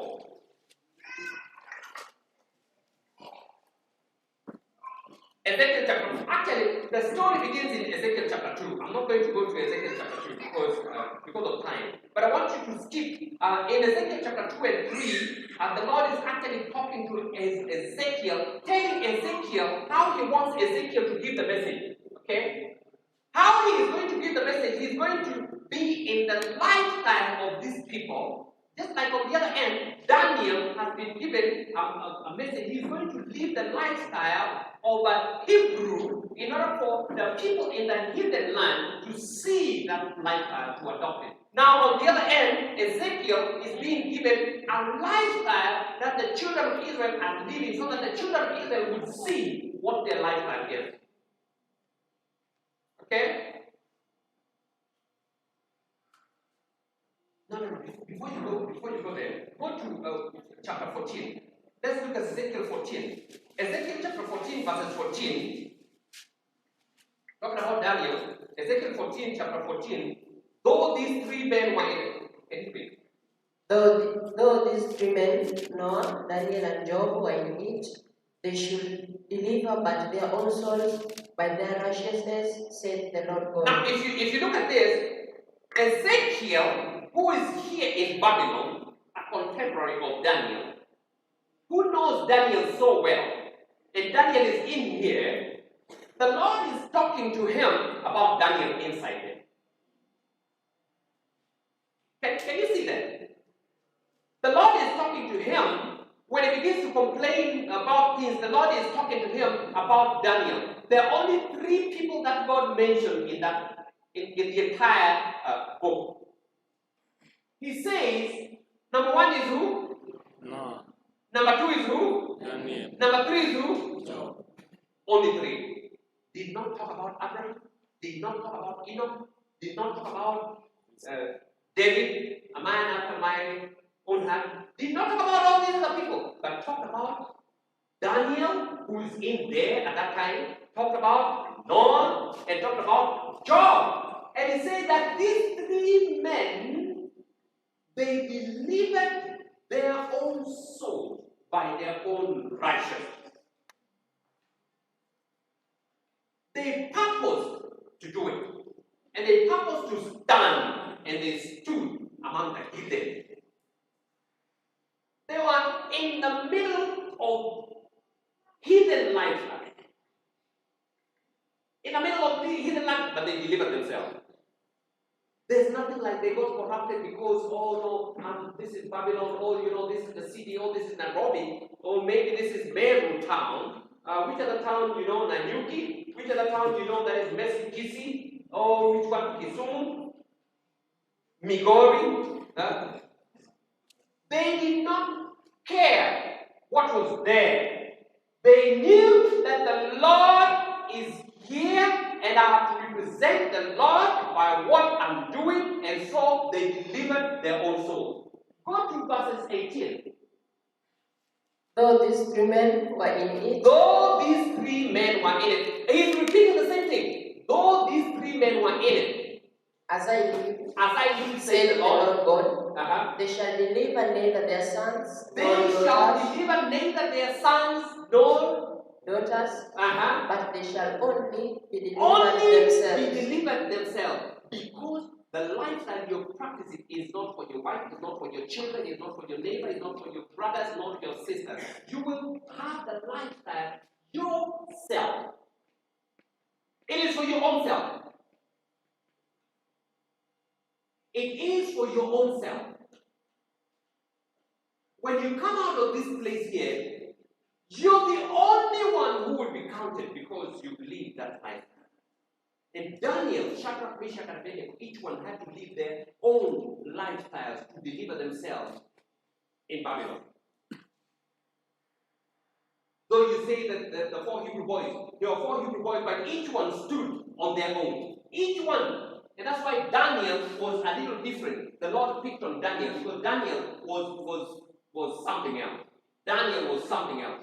Daniel was like the leader of these other ones. He was more than these other ones. But each one had to deal with themselves. And look at, the Lord is talking about Daniel, yet there were 4 Hebrew boys. He's mentioning this to Ezekiel. Daniel. Go to verse 20 and see. He's still repeating the same thing.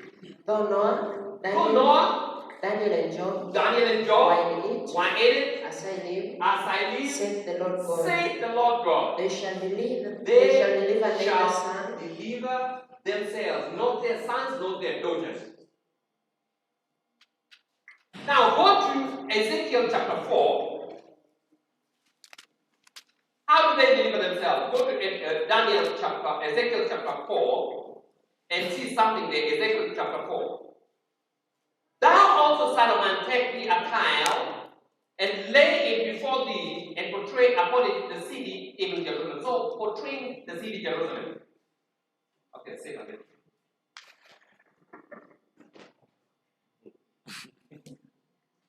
Okay. Now portray the city Jerusalem. What is he saying? Now you have to portray the city Jerusalem. He wants to give them a message. To give them the message, the reason why they're in captivity. So he's saying, portray the city, even Jerusalem. And why do you portray the city? So he takes tiles, tiles, and he has to put it like it is Jerusalem. And then after putting it like Jerusalem, look at what it says in verse 2. And lay siege against them. So the same siege that we're talking about, Now he says, lay siege against it. So that you see that what you find in Ezekiel now is what you're seeing in reality in Isaiah. Okay? Lay siege against it, then build a fort against it, then cast a mount against it, and set the camp also against it, and set a battling ram against it round about it. So, exactly what had happened to Jerusalem before captivity. During the time when we were talking about the Assyrians, when the Assyrians came, this is exactly what was there. And so, he had to put this because he knew the story. He knew the story. And so the Lord is saying, put battling rams against it, round about. Verse 3, moreover, take thou unto thee an iron pan. Underline the word iron pan. Why an iron pan? When you look at Jeremiah, what did they see? A sitting pot. An iron pan. What do you do with an iron pan? Charcoal. An iron pan, you use it for cooking charcoal or bread. They use it for cooking bread. Okay, flat bread. Okay? So lay yourself and take thee an iron pan. What is he going to do with an iron pan? And put it a portrayal between thee, and set it for a wall of iron between thee and the city. So why is this pan? Why is the pan used for cooking in between him and the city? He has been put there in between. No, he has been put after or over the pan on the other side, and Jerusalem is on the other side. Okay, and the pan is in between them. It says, put it between thee and the city, and set thy face against it, and it shall be besieged, and thou shalt lay siege against it. Thou shalt lay siege against it. So what he's doing here is putting a siege.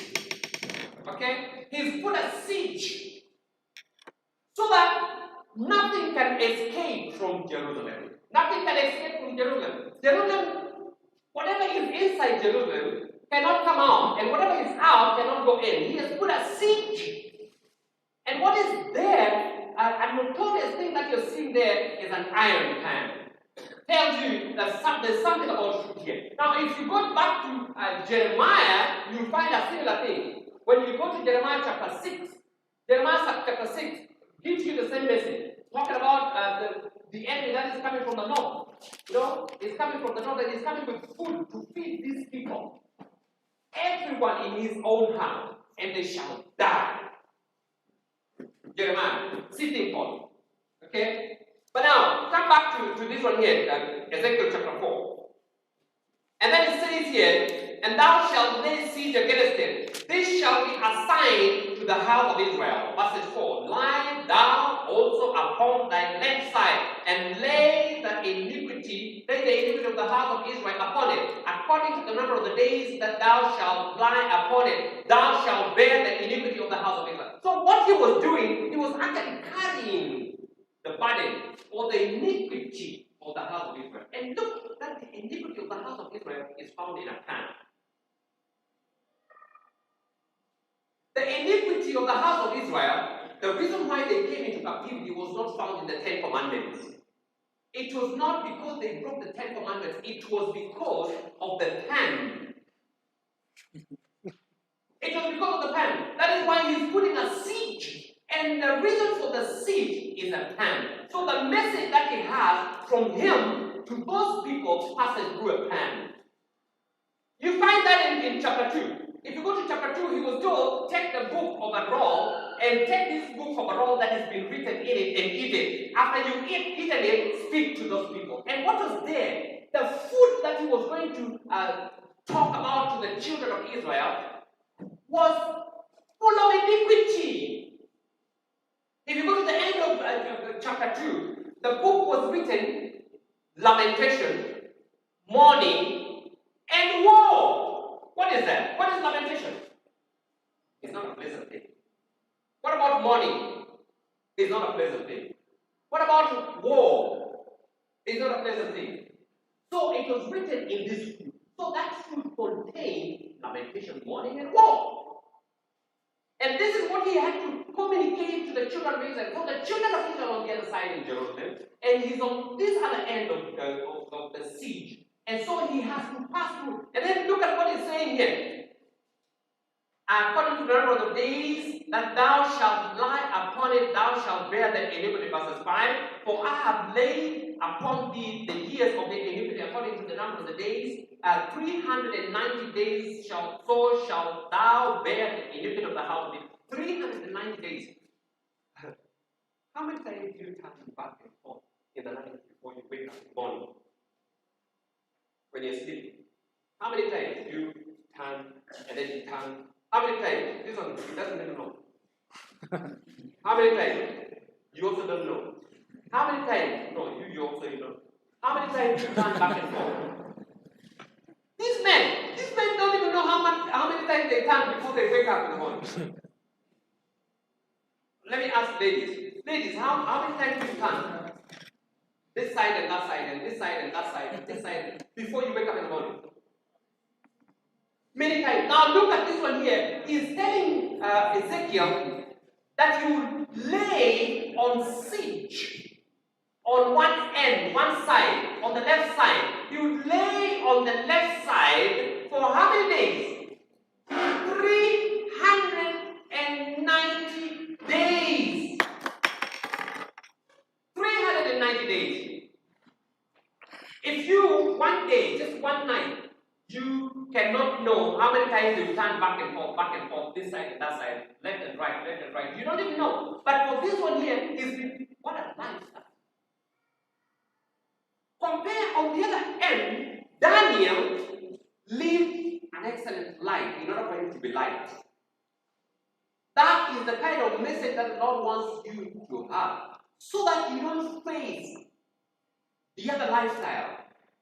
In order for you to pass a message. So the message that was passed to the children of Israel, the prophet was suffering. So that the children of Israel would see from the prophet how the prophet is suffering. This is the message that they need to see. On the other end, Daniel was living a comfortable, nice, intelligent life. 10 times better, smarter, everything good, no diseases. But on this other end, he was full of diseases, lamentation, mourning, and woe. Just enough for the children of Israel to see their lifestyle. The lesson they need to learn. Now, if you want to know the message that will lead to that, hold on chapter 4. Go to chapter 2. Chapter 2.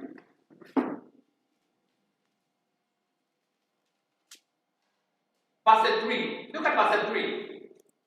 And he said unto me, Son of man, I send thee to the children of Israel, to a rebellious nation that hath rebelled against me. They and their fathers have transgressed against me, even unto this very day. I'm sending you to such a people. Those are the kind of people I'm sending you to. Ezekiel. And verse 4 says, For they are impudent children, are stiff-hearted. I do send thee unto them, and thou shalt say unto them, Thus says the Lord. And they, whether they will hear or whether they will forbear, for they are a rebellious house, yet shall know that there hath been a prophet among them. All I want them to know is that there hath been a prophet among them. And what kind of a prophet? This prophet is suffering so badly. That's the condition of the children of Israel. All you need to do is go. They're so stubborn, they're rebellious, stiff-hearted, naked. By the way, there are other descriptions here. Verse 6. Look at verse 6. Another description in verse 6, Ezekiel chapter 2, verse 6. And thou, son of man, be not afraid of them, neither be afraid of their words, though briars and thorns be with thee. And thou dost dwell among scorpions. Be not afraid of their words, nor be dismayed at their looks, though they be a rebellious house. Look at that. Scorpions. They're like scorpions. They're like thorns. They're like briars. They're like, they're like that kind of thorn. The thorns that, what do you call them? Yes. Those ones. If you just try to pass, they hold you. And once they've held you, unakwenda. Even though you pass through such life, go. Scorpion, go. That they may know that I am the Lord who has sent you. Those are the kind of people who were there. And now, let's go back to verses 7. And thou shalt speak my words unto them, whether they will hear, whether they will forbear, for they are most rebellious. But thou, son of man, hear what I say unto thee, be not thou rebellious like them. Rebellious how? Open thy mouth and do eat what I give thee. Now, underline that word. Do eat what I give thee. Underline that word. Do eat what I give thee. So he has to eat something. Daniel, on the other hand, ate by choice what he wanted, because that is what the Lord wanted. And so that was the message that he was supposed to give the Babylonians. The Babylonians were supposed to learn from him what to eat. And on the other hand, the children of Israel had to learn from Ezekiel that he had to eat what the children of Israel desired, what they were eating in rebellion. Verse 9 says, and when I looked, behold, an hand was sent unto me, and lo, a roll of a book was therein. Verse 10, and he spread it before me, and it was written within and without, and there was written therein lamentation, mourning, and woe. So go back to chapter 4. Go back to chapter 4.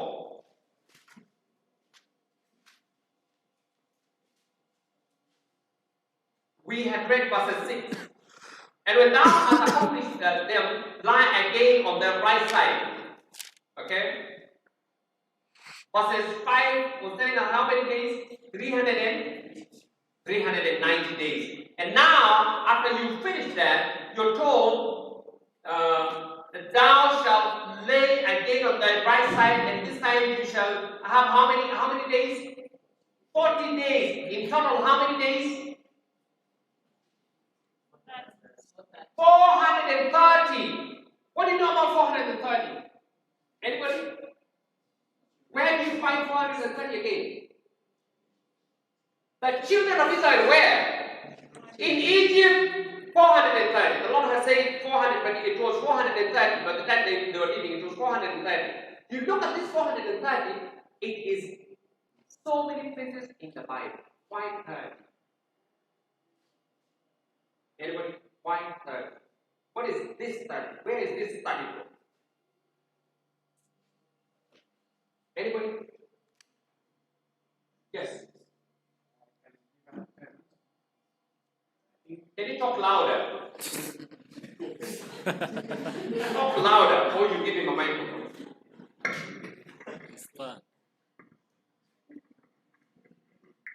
I can give an attempt. I think this is the point where the priesthood of the Israelites men were initiated into the service of the temple. That's a good attempt.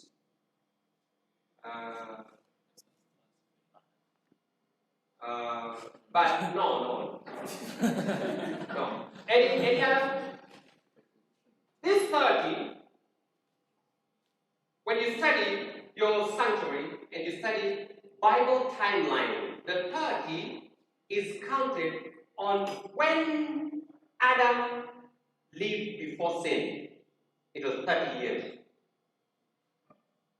And that is why it also comes with Christ on 30. So it's accomplished in the priesthood. So that the 30 is the time. 30. This 30 that you're seeing here. This 30 you'll find it in many, many places. So you'll find it in the 2300 days also. You look at it in the sanctuary, you'll find this 30, this 30 thing. It comes in. Okay? Oh, maybe another day I'll come and talk to you about 40. Okay? 40. 40 is another one. 40 is another sweet one. then if you would know 40-40, then 30-30 comes in. 40-40, you look at Moses, 40 in Egypt, 40 in the wilderness, 40 again in the wilderness, 40 in Ethiopia, 40 in Egypt, 40 in Ethiopia, 40 in the wilderness. The children of Israel, they were not supposed to be doing that. Jesus, 40 days and 40 nights. Okay? And the other one, the children of Israel lived 40 years in the wilderness. Why did they take the 40 years in the wilderness? The 40 years in the wilderness, they were supposed to have been in Canaan. That's another study. Let me come back to this one. So, coming back to Judah, 40 years, okay? 40 days. So, 430. After they accomplished 430, now they were supposed to have passed the outer court. 400 outer court, 400 the holy place, 400 the most holy. 40, 40, 40, 120. This 120 is everywhere. You can start studying the 120. The sanctuary is 120 all the way from Noah's time, the ark. By the way, let me test you. This is just a little test. Can you draw the ark?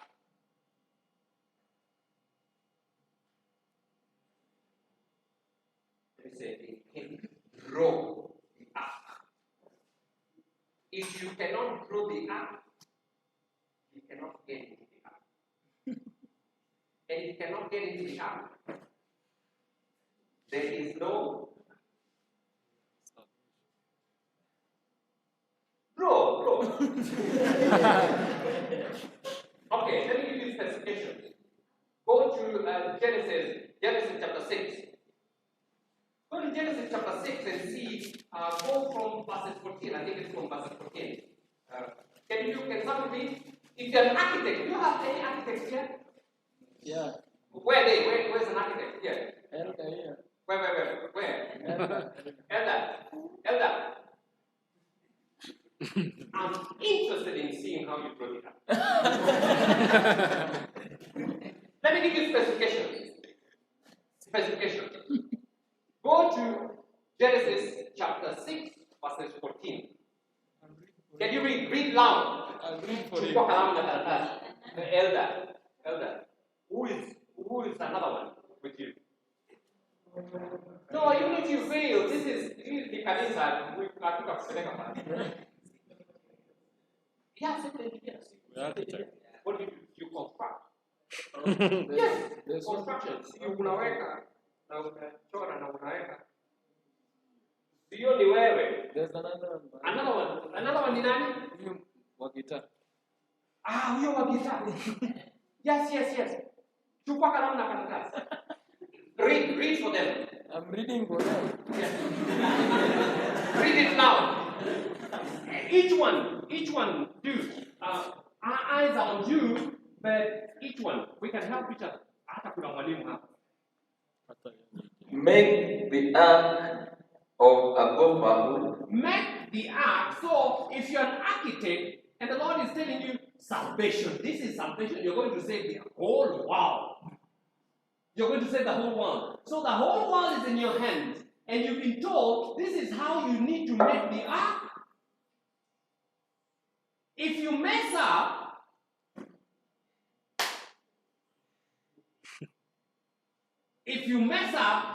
everybody's gone. Humanity. Now I want to see if we Adventists, we have been in the ark. What kind of ark have we constructed? Becca. Rooms shall thou make in the ark. No, number one, it must be an ark, not a ship. So please don't draw a ship for me. That's the first thing that you have to know. It is a what? An ark, not a ship. A ship will be going to touch you. So don't make a mistake of drawing a ship. Don't draw for me these things that you always see in Sunday school or Sabbath. The ark. And this is the form. This is how you would need to make it. Okay. A window shalt thou make. And shall pinch it within and without with pinches. And this is the fashion Now, which thou this is the shalt fashion. make it of. Now, this is the fashion. Elder, this is the fashion. Okay? He is saying, make an ark. So in your mind, you must be able to know what an ark is. Like you know what a rectangle is, you know what a triangle is, you know what a what is, like a trapezium, you know, you can name them. So if you're told, my house needs to be a trapezium like. So you have to first, as an architect, you have to first begin to imagine a trapezium. True? Or if you're told make it a square, in your mind, you have to know what a square is. Okay? Now in this case, you've been told an arc. By the way, I'll be passing around. So don't just think I'm speaking. I'll be passing around so that I see what you've drawn. Huh? Okay, I'm interested in seeing what you've drawn. Yes. Mwalimu, I'm coming back.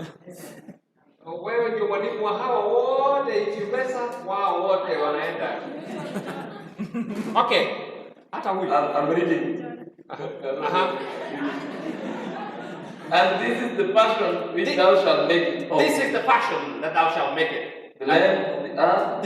Wait. Number one is what? The length. The length. Make a length. Make a length. That's the first thing. I mean, it's like you're doing your math, okay? Your math, you're reading. So that's the reading. Question number 2. This is question number 2. Find the area. And you're given, number 1, you've been given what? Length. And if the length is what? The length of the earth shall be 300 cubits. 300. So, I need 300 cubits. I'm coming. 300 cubits. Now, everyone. You're not an architect. Honor. Call the son. You're different. But now look. We have, how many sides have we seen it already? One. Only one. But somebody has already completed drawing. And look at what she has drawn. It's a good trial. But I hope you're not embarrassed. Yeah. You know, me when you're with me, life is normal. So don't think that I'm embarrassed. Yeah. But now look. She has already drawn what's in her mind, what she used to see in Sabbath school. Which Sabbath school or Sunday? By the way, how can you bring Sunday school?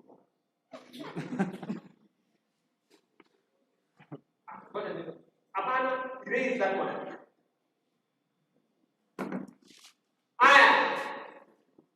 But now, listen to the instructions. Number 1, side 1 is 300 what? Cubits. You must write it in cubits, or else you mess up. You must write it in cubits. You must write it in cubes.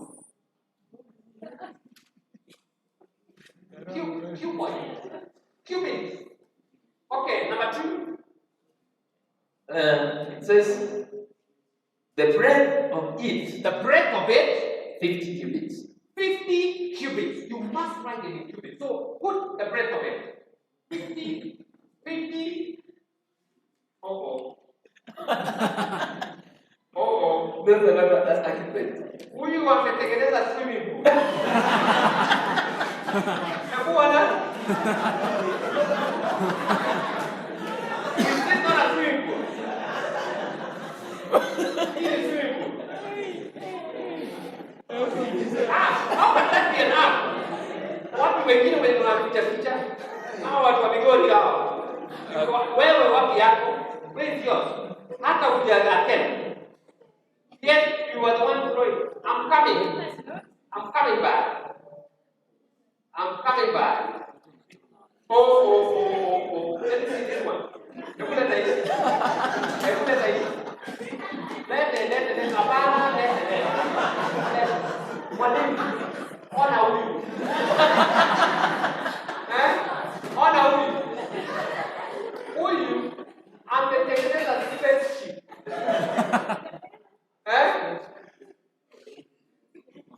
Nini? Spaceship kama ten.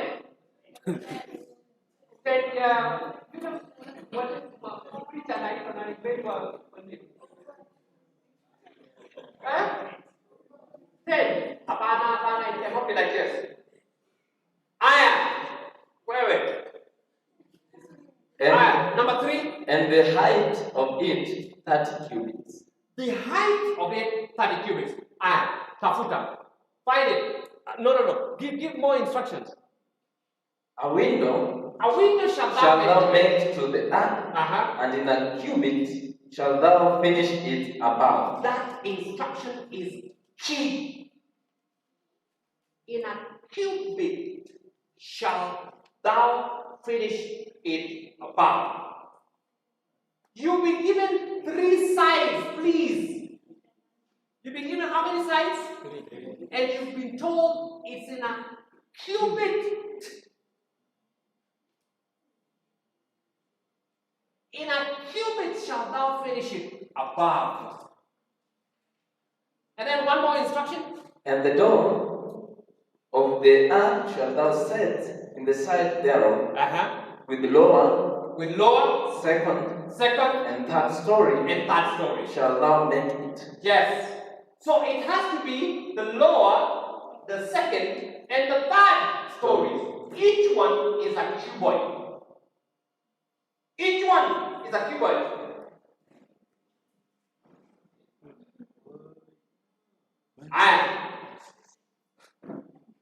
I think this is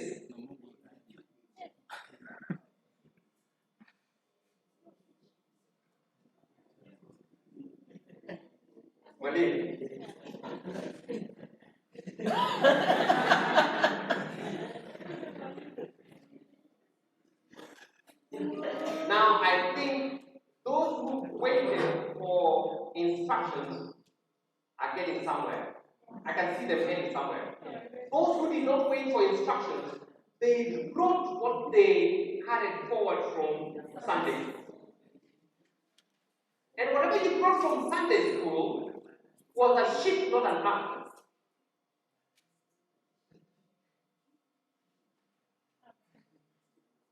Was a ship, not an ark. A ship is not of the Lord. No.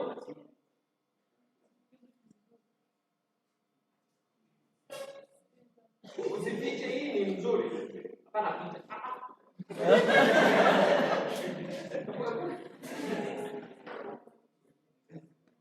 Yes, you're almost the right track. You're almost on the right track. Now, I don't want to dwell on that. I don't want to dwell much on that. All you have to do, I'm looking for something. All you have to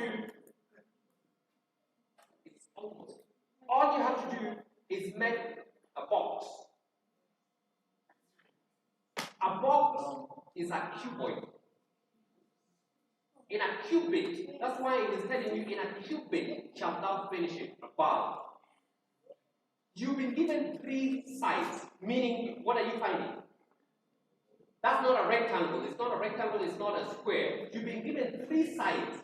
And then you've been told, in a cubit shalt thou finish it above. So you have to make it a box. If you don't know, then you get it from the instruction that it is an ark. Go to the Ark of Covenant. How was it? It was a box. So why don't you? It was not a ship. You don't see the Ark of Covenant as a ship. Then why do you make this one a ship?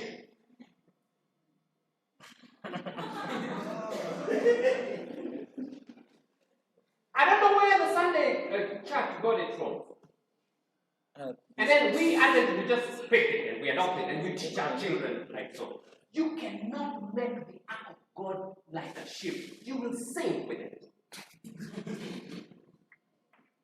And then you have to make it the first, the second, and the third.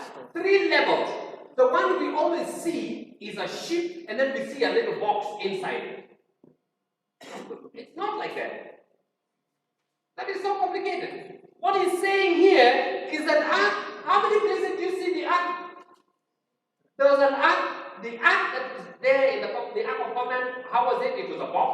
Which other ark do you see? There's the ark in heaven. Which other ark do you see? Any other ark that you see? Huh? Any other ark that you see? There's another ark. Where's another ark? Yeah, no. I watch you. Come back to Ezekiel. Come back to Ezekiel. I have appointed thee each day for a year. That is chapter 6. Therefore thou shalt set thine face towards the siege of Jerusalem, and thine arm shall be uncovered, and thou shalt prophesy against it. Thou shalt prophesy against it. Verses 8, and behold, I will lay bands upon thee, and thou shalt not turn thee from one side to another, until thou hast ended the siege of the days, or the days of the siege. So, the Lord said He will put a band that this person will not move. I wonder how this man will be going to the rescue.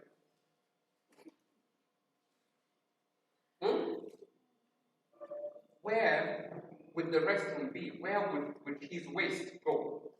How is he going to the waist? He is bound for 390 days down here in front of the children of Israel. The children of Israel are seeing, and they're seeing that this is the prophet. They come and they pass there every day. This is the prophet. It is bound there. He cannot move. He cannot move. The Lord is saying, I will bind you there, and nobody will be able to remove you from that place until the days of the siege would end. How many days is that? Is that 1 year? 1 year has 300 and this one is 390. It's more than, wow. 1 year.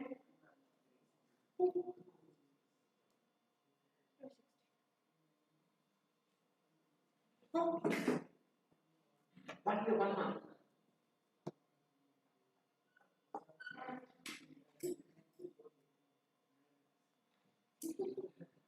Okay. And then you add 40. When you turn on the other side, he will be having bed sores of different kinds. Now, this is what he has to do in order for him to carry the iniquity of the children of Israel for eating dung. Now, look at this. Chapter 4. Let's go to verse 9. Verse 9 says, take thou also unto thee wheat and barley and beans and lentils and millet and fidget and can you read? You're supposed to be reading for us. Can you read? Quickly.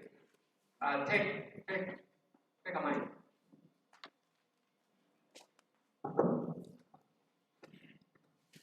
Verse 9. Take thou also unto thee wheat and barley and beans and lentils. Start counting those things. Count them. 1 is wheat. Number 2, and barley. Barley. 3, and beans. Beans. And lentils. Lentils. And millet.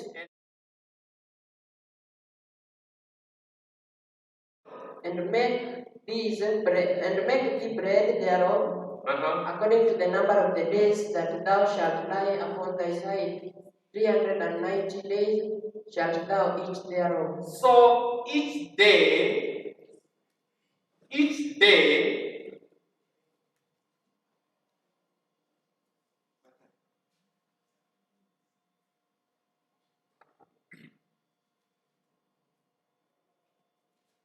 yes.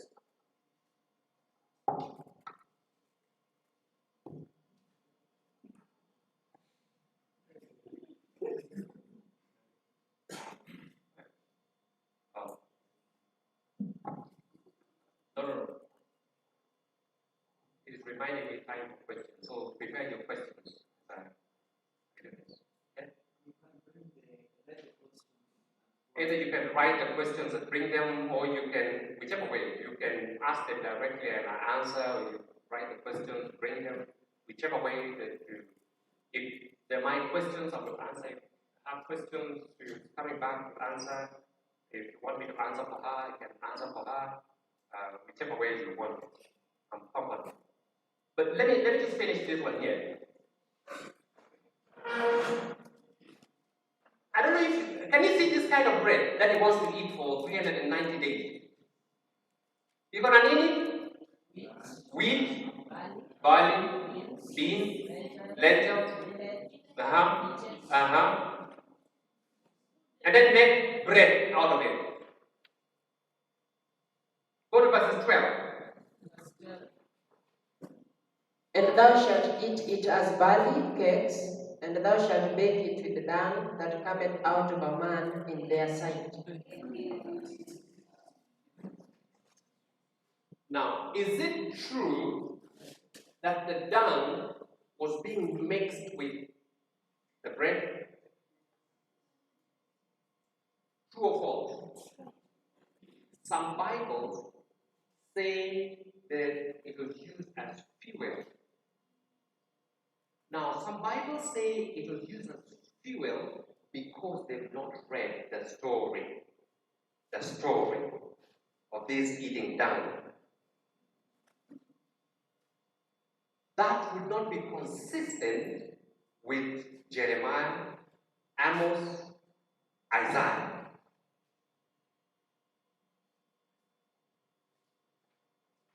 King James says very well, thou shalt bake it with. Because this is how they were eating on the other end before the sea.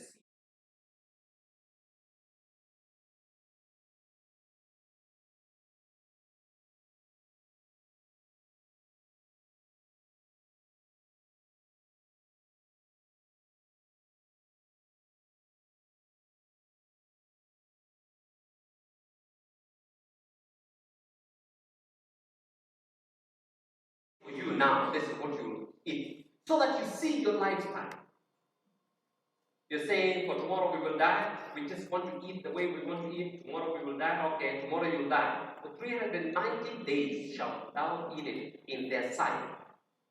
To mark the 390 years of captivity. Verses 13. Verse 13.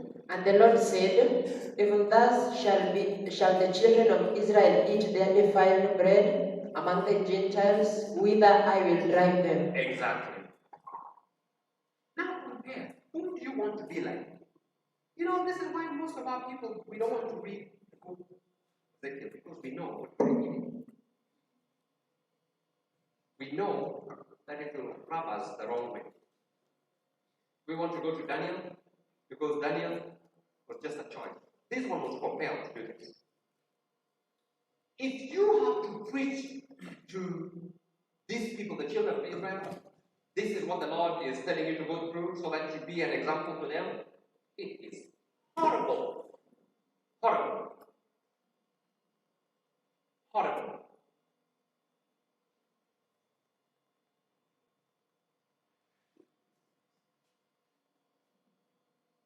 I can just leave it like that. Decomposers. I was talking about it because I was just mentioning to you why I talk so much about it. It is a bother. It pains me. It pains me to see that it is all over the Bible and we don't talk about it. All over the Bible, we don't talk about it. We don't even talk about why the children of Israel went into captivity. We don't talk about it. We just say because of idolatry. It was not just idolatry. These people were true. Okay.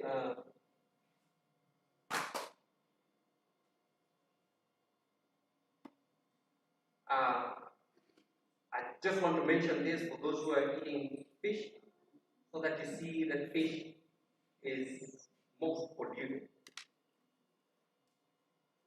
When you go to all the fields that you find around the cities, and then into the rivers, and then into the lakes and the oceans, the seas are very polluted. somebody called them septic tanks or sewages. All the toilets go there. All the dung go there. Mercury, name it. From industries, all kinds of filth go there. And then you take them and eat them. And then once they eat, and then those ones eat that, and those ones eat that, and those ones eat that, and so you can look at mercury level or toxicity level. Look at this. What is that? Anybody knows that? Cage fishing. Cage fishing. Look at that. They have all these cages. But look at how it. Can you see? Am I the only one seeing something? Am I the only one seeing something? Can you see how dirty that thing is? How filthy, how rotten that thing is? Can anybody see? I'm warning. So you respond. I want to know if you see, because if you're not seeing, I project it. Or if you're not seeing, I bring a different one. Look at those people. Look, now they're fishing. Now they're fishing. They're getting stuff from in there. Look at the kind of fish that you find there. What color is that fish? Look at how dirty, how rotten that thing fish is. If you want to know how rotten it is, look at inside. This is what it's eating. This is how rotten, how filthy this place is, and it comes with the car. And then who eats it? You eat it, and you think, you think you're smart. Somebody lies to you, telling you you're smart. Higher. And alert. And then now fish comes from the other side. Oh, this is our economic thing, this is our export. And then these people, they give you the what, and these ones give what, and that one gives what.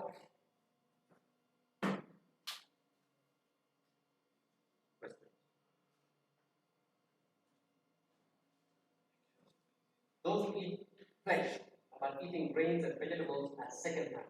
For the animal receives from these things the nutrition that produces growth. The life that was in the grain and vegetable passes into the eater. We receive it by eating flesh of the animal. How much better to get it direct by eating the food that God provided for our use. So EGY is also talking about food chain.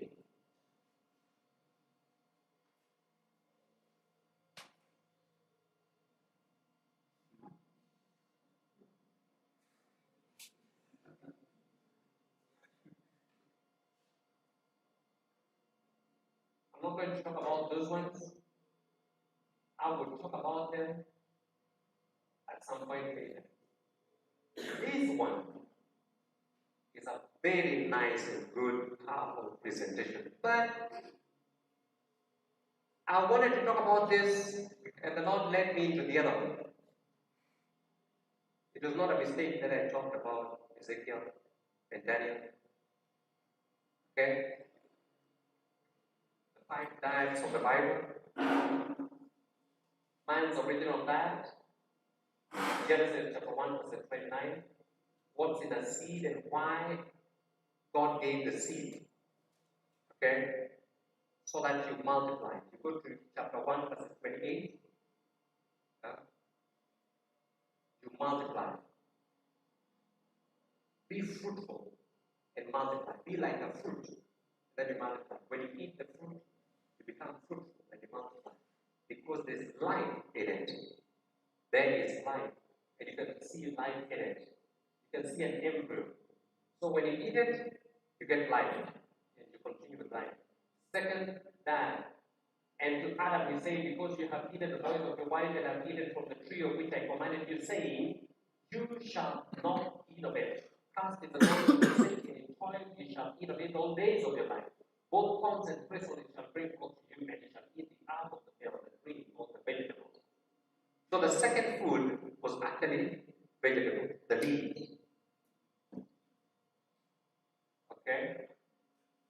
Then wickedness came, and now we were just talking about Genesis chapter 6, where the Lord says, okay, and the Lord was sorry that he had made man on earth, and he was grieved in his heart. So, and the Lord said, I will destroy man who was created from the face of the earth.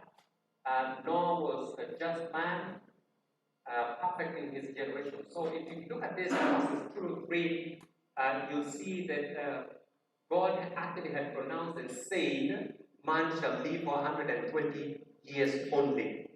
Man shall live for 120 years only. So he had already pronounced before the floods, he had already said man shall live 120 years only. Instead of living for 900 years, 969 Methuselah, you shall live for 120 years only. Now you do not see people live to 150. Nobody lives to 200 years. Oh, you have somebody in Canada who is 200 years. Do you have anybody who's 200, 150, 130, 120, 100? Yes. Now when you talk about 100, now you find people. The Lord had pronounced and said in verse 3, He said, man shall live for 120 years only. Okay, 120. That's another story. 120. 40, 44, 120. The Lord had a reason why 120. When you live 40, and then you go to another 40. By the time you reach another 40, umechoka. Umechoka kabisa. 80, umechoka. Umechoka kabisa. So when you look at this one here, we're told that, God said, no. My spirit shall not dwell with man, for he is only flesh. But his days shall be 120 years only. And now you look at this one here, the third died. Okay, the third died. Genesis chapter 1 verses, chapter 9 verses 1, 3, 4, 5, 6. What you see there is that God pronounced a blessing upon Noah and his son, saying to them, be fruitful and multiply, and fill the earth. Every moving thing that liveth shall be food for you, or shall be meat for you. Look at that. Every moving thing is nothing like Leviticus 11. In Genesis, there was nothing like Leviticus 11. Every moving thing shall be made for you. He pronounced that he said, every moving thing, be it what? Them that fly in the air, in the sea, name it, whichever place, the ones that crawl, everything shall be for you. And then in verses 4, it says, but. He uses the word but. Okay? But you shall not eat flesh with the life of it. Meaning, number one, you have to cut life off. You have to kill. And number two, you have to drain the blood. You have to shed the blood. Those two things the Lord has said don't do. Don't kill, thou shalt not kill, thou shalt not shed blood. But now here, He's telling you, eat everything. And the first thing you have to do is take out life. And you will be held accountable. Can you read verses 5? By the way, can you read verses 5? Look at this. He's telling you, He's saying, eat everything. Yeah, yes. Read loud. There. Take. It says, and swearing your blood, and swearing your blood of your lives will I require. Wait. When the Lord says, surely means what? Surely. If you do this, if you take out the life before you eat it, And if you shed the blood, surely your life, your blood of your life will I require at the hand of every beast. At the hand of every beast will I require, and at the hand of man, and at the hand of every man's brother will I require the life of man. So, if you kill a man, it's like you kill the beast. And if you kill a beast, it's like you kill a man. Isaiah 66 verse 3. You can read that on your own. Isaiah 66 verse 3. Now let's move on a little. The result of this diet. I want to find that people like that people ate like the animal food. He permitted that lonely brain to eat animal food to shorten their simple life. Soon after the flood, the rain began to rapidly decrease in size and in length of years. Look at what it was. To the extent that now, come.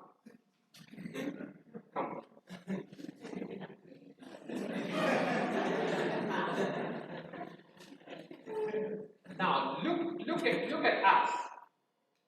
I may brag that I'm taller than him. Is that not what we always do? I'm taller than him.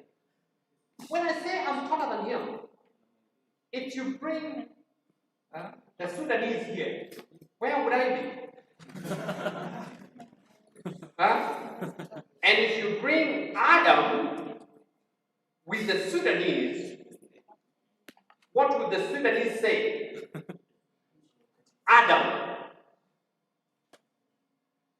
15 feet up. Adam, looking at you like this. And now, you look at us. Are you still growing? Look at us. He's fully grown. Not in a bad way, but he's fully grown. And I'm fully grown. Look at my hair. I'm not going to, don't expect me to add anything to myself. I'm here fully grown. And this is not anything. In comparison to these people who are, man began to rapidly decrease in size and in length of years.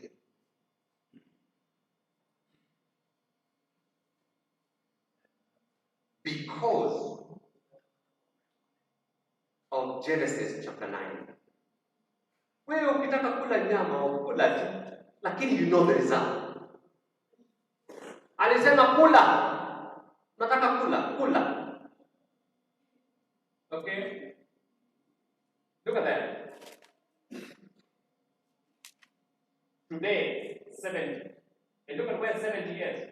Down somewhere. Down somewhere. Anyway.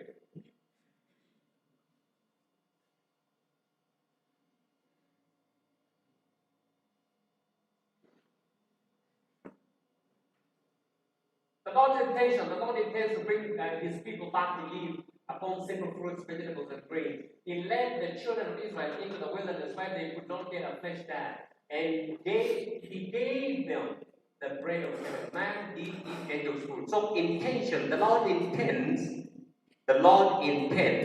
that you go back to the original plan. Any questions?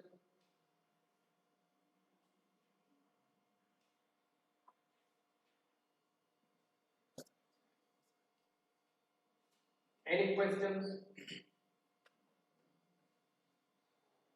But since that time at Mount Sinai, they had received great light.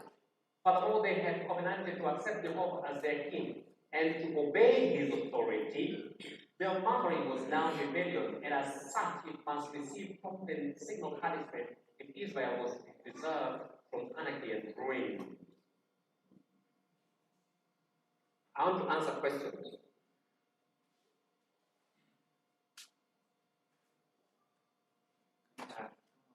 Let me also give somebody some. Soma. Some, rakaraka, tuanze na yule. Haya. Question.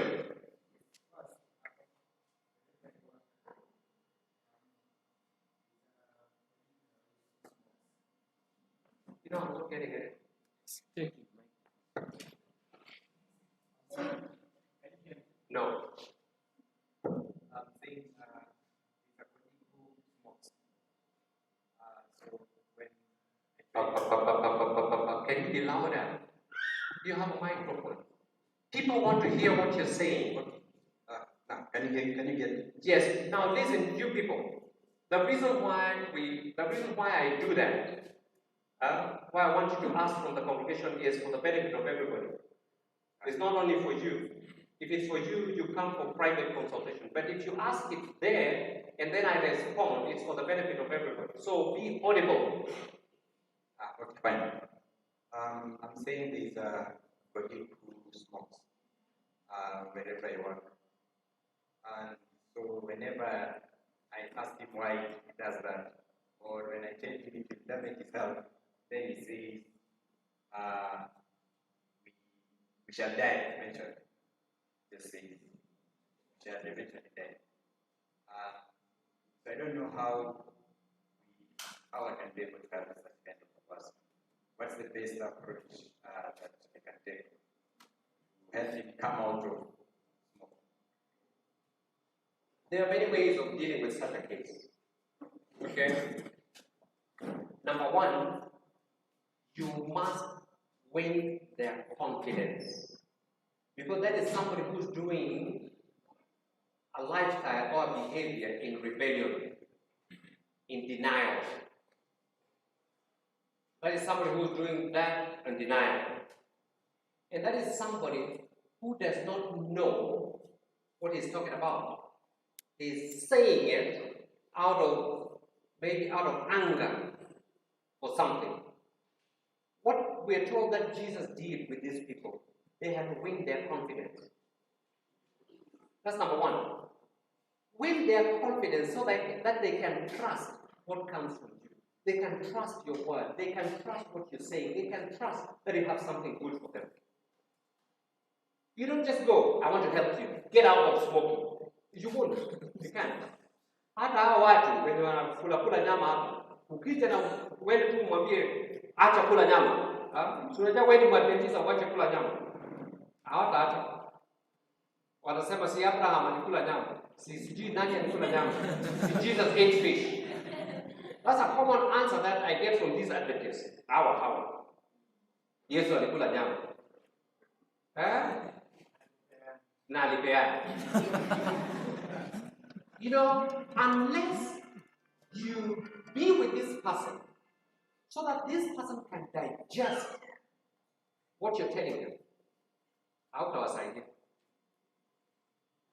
With their confidence, so that these people would know that there's something good that can come from you. They will listen. They will listen. And then, these people, all you need to work on if they're rebellious, once you're friends with them, start eating right. Because that's an addiction. How to win addiction is just by the food that you eat, you change the taste buds. All you need to do is change the taste buds. So start inviting them to eat some things, some fresh stuff, fruits, or some grains, fruits maybe, some fresh fruits. Once in a while, or give them fresh juice. If they begin to eat like that, then their taste buds will change and their minds will begin to open. Their minds will begin to open. I'm telling you that when I started doing this work here in Kenya, it was so difficult because the people whom I thought were intelligent and smart, very intelligent and very smart, highly educated, in my environment, could not reason, could not see. And they were doing it out of rebellion. They're just rebelling. Maybe because I told them they were just rebelling. But little by little, they started suffering from diseases. Some of them started, their friends who knew me, their friends would come to me and talk to me and would recover. They would see from those ones, and those ones would talk to them. Oh, it's your brother who did. It's your cousin who did. It's your friend. It's your who did. It's your who helped me. So they would begin to see it from that angle.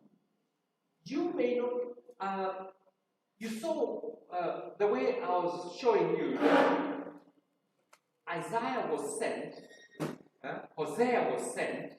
Amos was sent at the same time. But you know, the people who could not be warned by Isaiah, maybe some of them were warned by Amos. Amos was a minor prophet, a very minor prophet, and he was telling those people, you know me, I was a herdsman. I was a herdsman. I came from Jacob, I was a herdsman. But the Lord said, go and pass that message. So I came, I delivered the message, you like it, you don't, I go my way. Until the priest had to tell him, you go and eat that bread of yours in Judah. And he said, yes, I will go back to Judah. But the Lord has told me to deliver the message to you because you refuse to listen to the major prophet. Look at Haggai. Haggai comes in, and Haggai gives a very nice, good message. And you know, at the same time, there's this reform, Nehemiah. You know, Nehemiah has the reform here. And you know, Esther is in the palace. Okay? And Haggai comes and delivers a message. And these people reject and say, this is not the time for reform.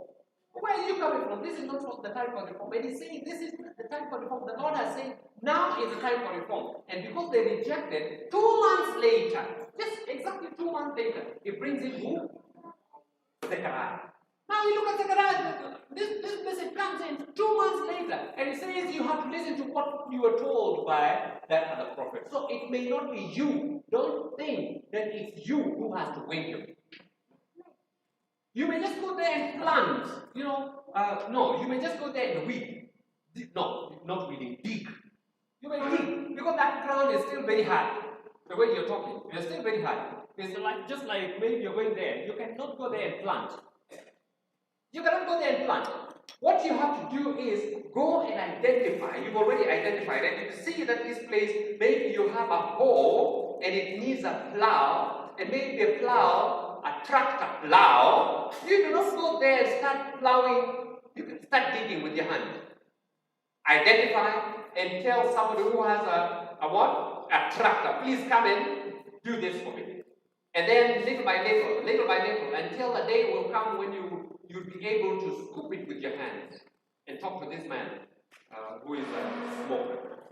But now, let me tell you how, if one day they agree to do the therapy, it's not easy. But if one day they agree to do the therapy, maybe she can help us. Can you tell us how to detox a smoker?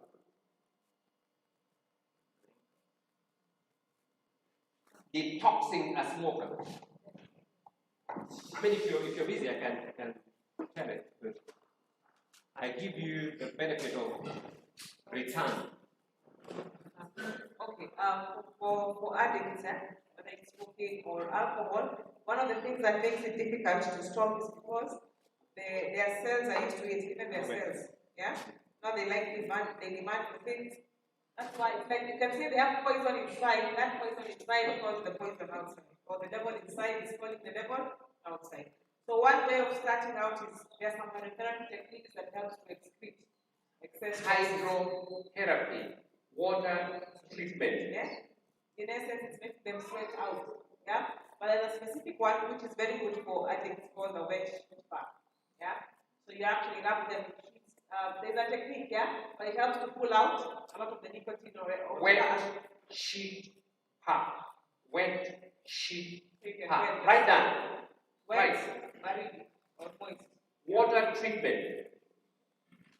This water treatment, number one, the formula is wet sheet path. How do you do it? So she's explaining. You take a wet sheet, like a bed sheet, wet sheet. What do you do with them? You put it in cold water, break it out, then you wrap them. There's a way to wrap them. And basically, you wrap them so that every part of their body is in contact with that bed sheet. Then you cover them with a blanket and let their body heat up. It makes them, eventually they'll get to, there are different stages they go through, but eventually they get to what we call a sweating stage. And because it's induced by the body, that sweating is not from external heat, it's the own body. It's triggered the body because of the cold to start generating heat. So it's a more active process of excretion. So by the time they sweat, they're sweating more. Yeah? And you actually find you have a white sheet that the sheet will have turned because of the toxins that's being removed. So you do a white sheet pack on them. What do you say? If you can't do a wet sheet pack, then just do a normal hot foot bath or a Russian skin bath. And then you can do hydrotherapy techniques to make them sweat a lot. That's the main principle.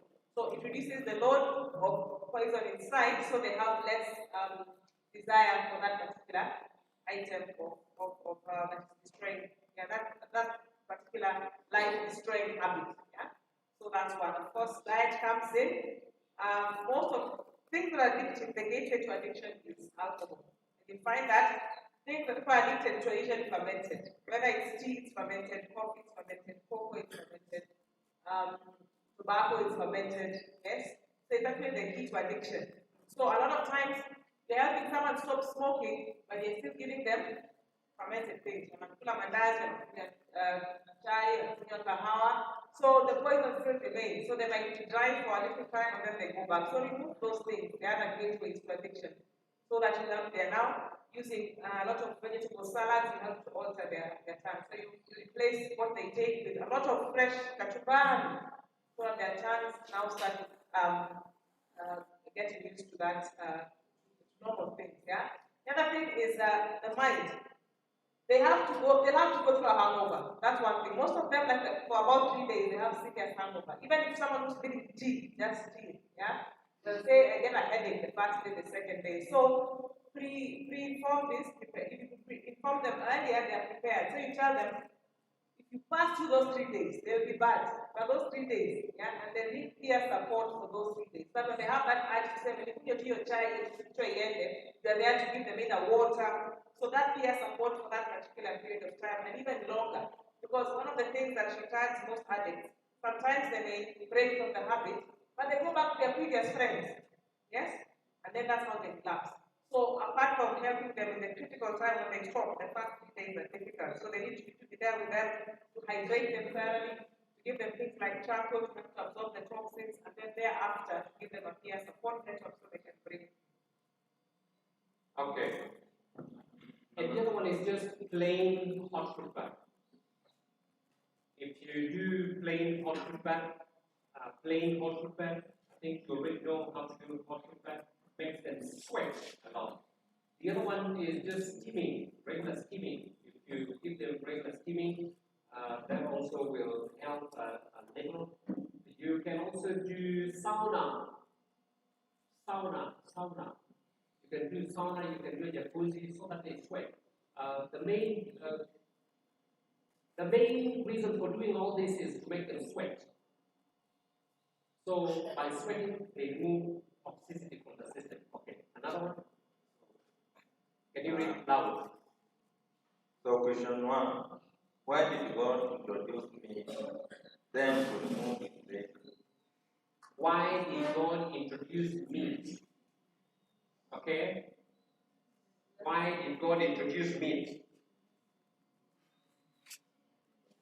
No. Don't read all of them. This one is not going.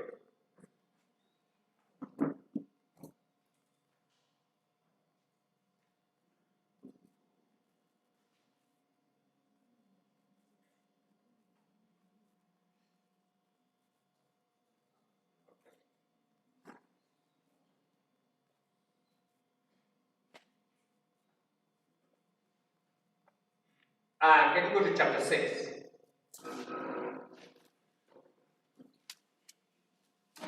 Chapter 6.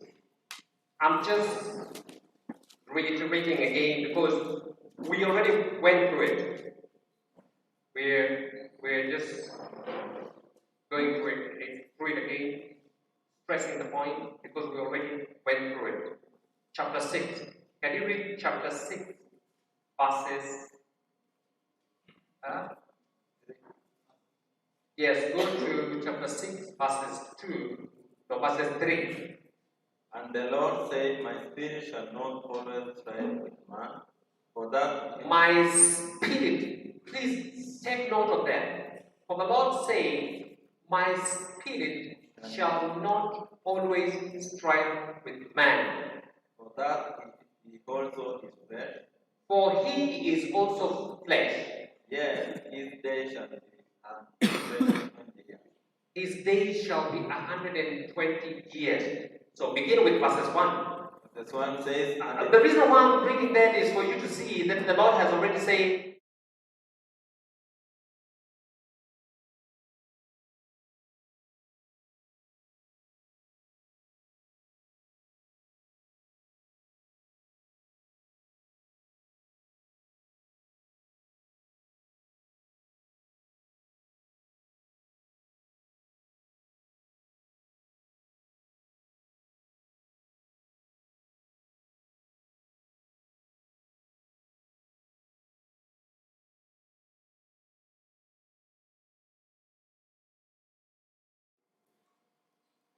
wickedness began to multiply on the face of the earth. Okay, continue. Verses 5.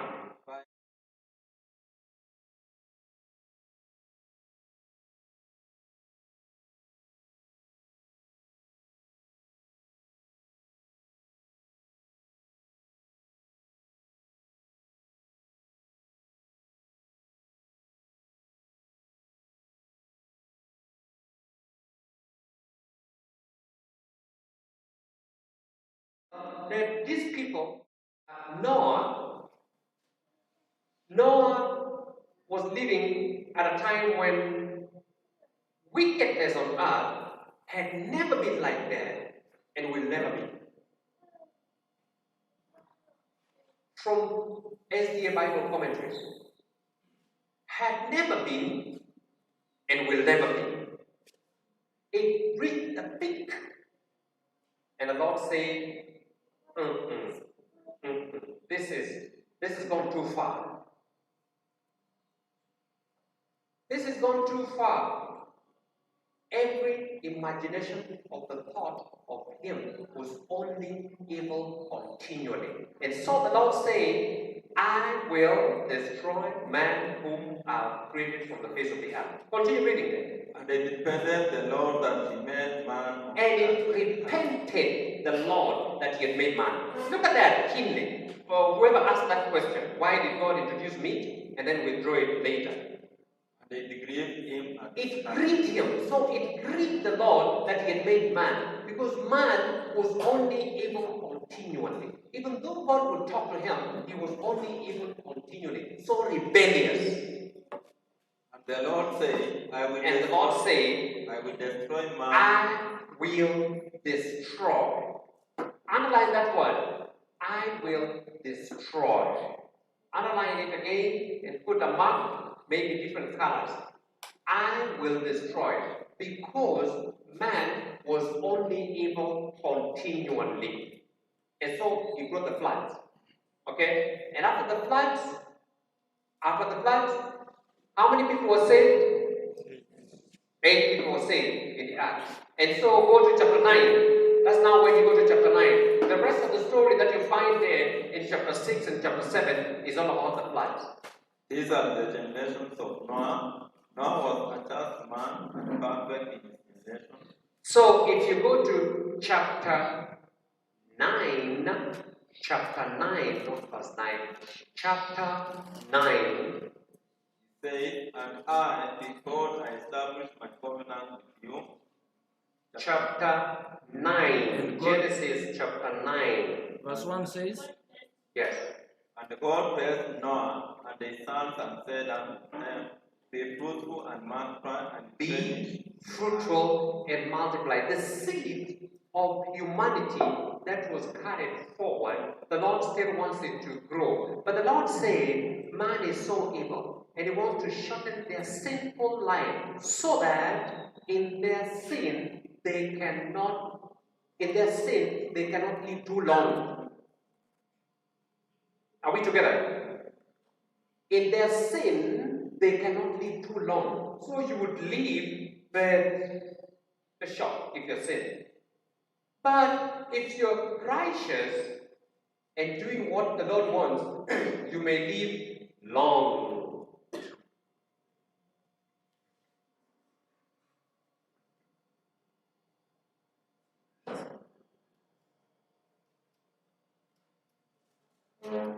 Look at that. After the flood, the people liked the aid of the animal food, and they permitted that long-lived race to eat animal food to shorten their sinful life. Underline that.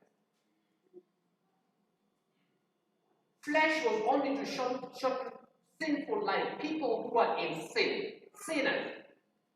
It was not meant for you.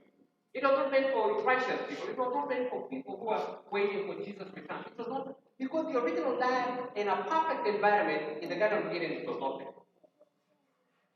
And then, even after that, God gave you the leaves to see if He can repair the leaves for the healing. But then man continued sinning, and so He said, "Oh, okay, now let me give you the flesh, because you cannot continue living too long in sin." So you would shorten their sinful life. And that is why you find that in chapter 9, that is giving it to you, yet He is also withdrawing. He's telling you eat, but don't eat. So if you're smart, you don't eat. But if you're not smart, you just take it. It's for sin. People who are living in sin. So that they can enjoy their life but live short, not too long. Another one. Help me understand. In the morning you talked about all talking to Abraham, Genesis 18, verse 6. Does it mean that they ate meat mainly, which according to health is not recommended? Yes, they ate meat. If you read in Hebrews, Hebrews tells you of something. If you go to Hebrews 2, Hebrews chapter 2. No.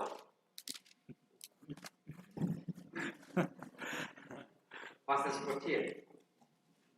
For as man then as the children are partakers of. No, question. Question. Where the No. You partake of the Holy Communion? You partake of the Holy Communion. How many times a year? 4 times. You partake of the Holy Communion? You do. But you partake of the Holy Communion? What does that mean when you partake of the Holy Communion? What? No. What does it mean? The meaning of partake?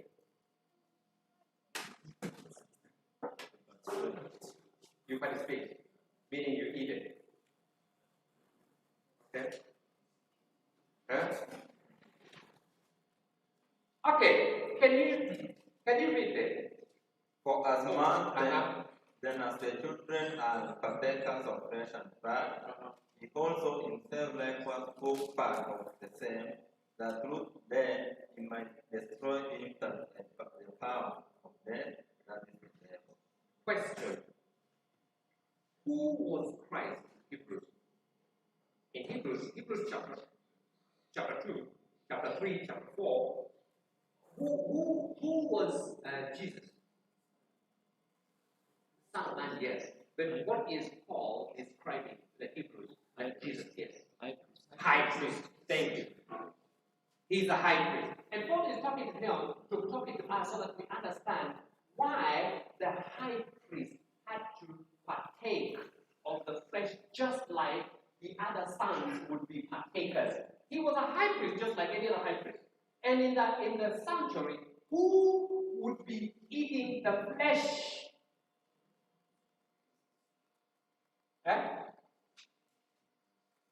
There's this flesh. Who would be partaking of the flesh? The son? is the priest. And now he comes in, he's a high priest, and now look at how he came. There were three. The other time, he would come alone. But now, when they came at this time, there were how many? Three.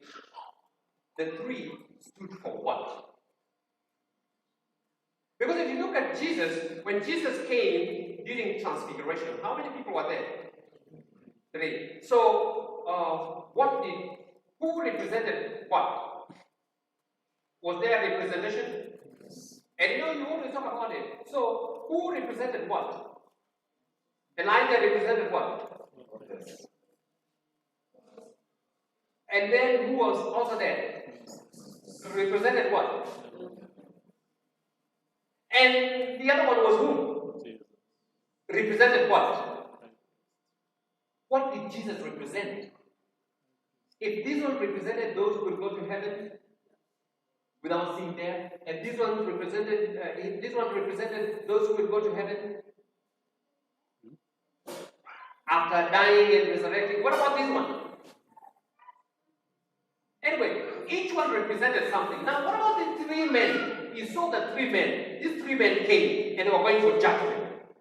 Because Jesus had said, he said, I will go down to see if it is true the cry of Sodom that has reached us. So he was coming for judgment. True? He was actually not coming for Abraham. His mission was not Abraham. His mission was judgment down there. That's why he came read. From Genesis 12 all the way. He didn't need anybody else to come with him. Why did he come to read at that time?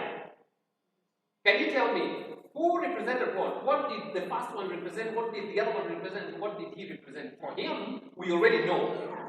Okay? We already know what he stood for. He was the judge of all the others. What about this other one? Where do you do judgment in the sanctuary? Where do you do? What is represented in the sanctuary of the three stages? The outer court, and the holy one, and the most holy. Where does the judge sit? So Jesus represented what? The high priest. He came as a high priest. He came as a judge. He came as in the sanctuary. He represented the man who goes into the most holy. And the iniquities of the people are actually finished where? Is it in the outer court or in there? That is where the last one of your iniquity is done. And whoever goes in there, that is the person who will eat this one, the sin of all the people. And now he comes, and they are three, and he goes down there. And the first thing that Abraham says is, oh, can the judge of all the earth finish the righteous and the unrighteous? No way. Help us out. Because Jesus stood there, the high priest, and he's the advocate, and he's the finisher of the one of these people who are sinners. And so now when he came on earth, okay, when he came on earth, what did he come for? What did he come for? He didn't come as a judge. What did he come for when he came on earth? When he was on earth?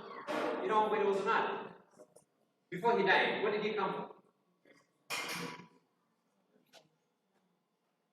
Anybody? What did he come for? What did he come for?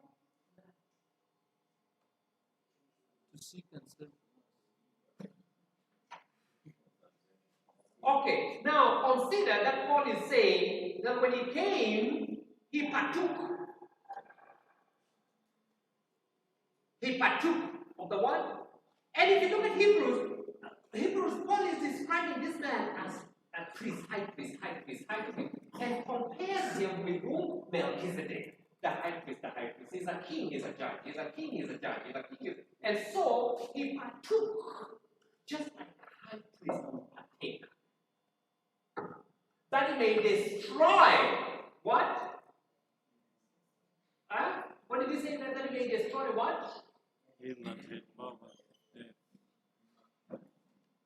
that destroy him that had the power of death. Him.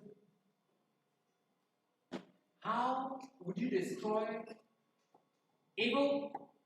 Is by slaughter. You slaughter the lamb, true. In the sanctuary they had to slaughter. And by slaughtering, you do away with that sin. But somebody still has to eat that flesh.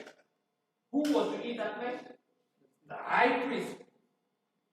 This was a common practice. This was a common practice that was there with the children of Israel in order for them to do away with the sins of the people. But now when Jesus came, he had to destroy him completely, and he had to go to the grave with him. And so he partook as a high priest. When you see with Abraham, he partook as a high priest. When he came, he was there as a high priest because the slaughter was there for him. That is why he slaughtered for him. Another question.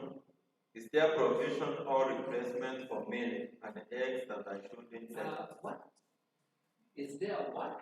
Is there provision or replacement for milk and eggs that I shouldn't take? Replacement for milk. Is that milk? And eggs. Replacement. Substitute.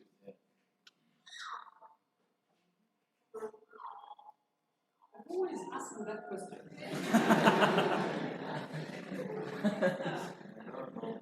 Can you ask? There are so many people. Let me in. No. One at a time. My brain is not like that. No. I want to answer this one. Replacement for this something. Can you ask it? Whoever asked that question, if you won't mind, just go on. Because I want to, yes, I wanted to know how old you are. How old are you? I think you look old enough to not have milk teeth. Do you have milk teeth? You don't need milk. Why do you need? You know, if it was this one, a replacement for milk, I would look for a replacement for milk for this one, because this one is still suffering with milk teeth. The teeth are still even growing. This one still has milk teeth. This one has milk teeth, and so they can still drink the milk. And if they do not have the mother's milk, you see the way she's going there. If she asks the mother, "Can I breastfeed?" and I pay what, and I usually don't even take it serious. If I see that she is going by herself. And if she asks for milk, the mother can give. And yeah.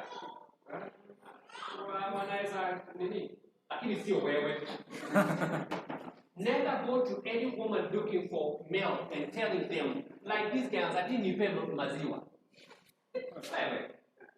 Milk is not for you. You do not have a milk teeth. You do not have any formula to digest the milk. Don't replace it. Your lactose intolerance, you cannot digest it. That's why the Lord has even put it hard on you. How are you? So, you are supposed to eat solid food. Solid food. If you think I'm lying, let's go to Isaiah and read something. If this is where you want to belong. Isaiah 28. Let's go to Isaiah 28.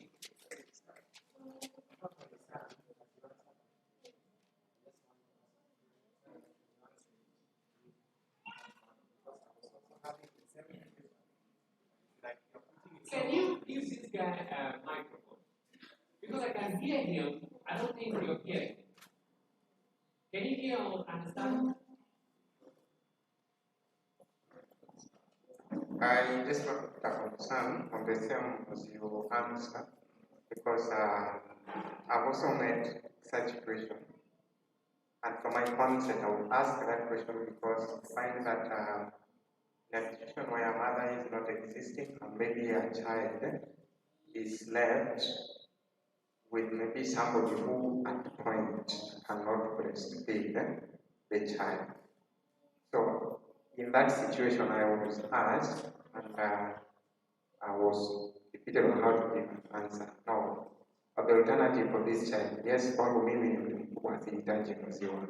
Now, for that person, ama for the kids who have not reached the state, so what's the alternative for the child?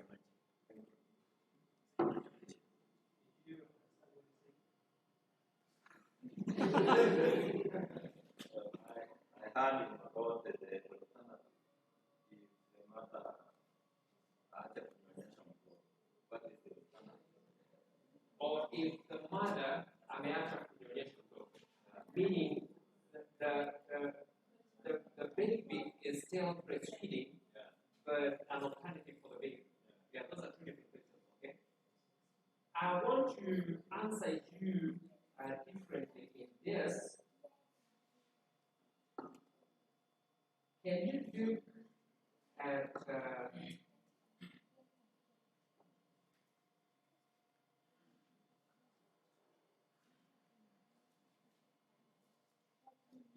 Isaiah 28? Look at Isaiah 28.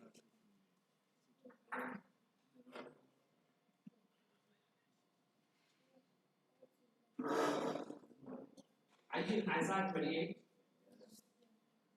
Put your finger there and go to Hebrews chapter 5. Go to Hebrews chapter 5.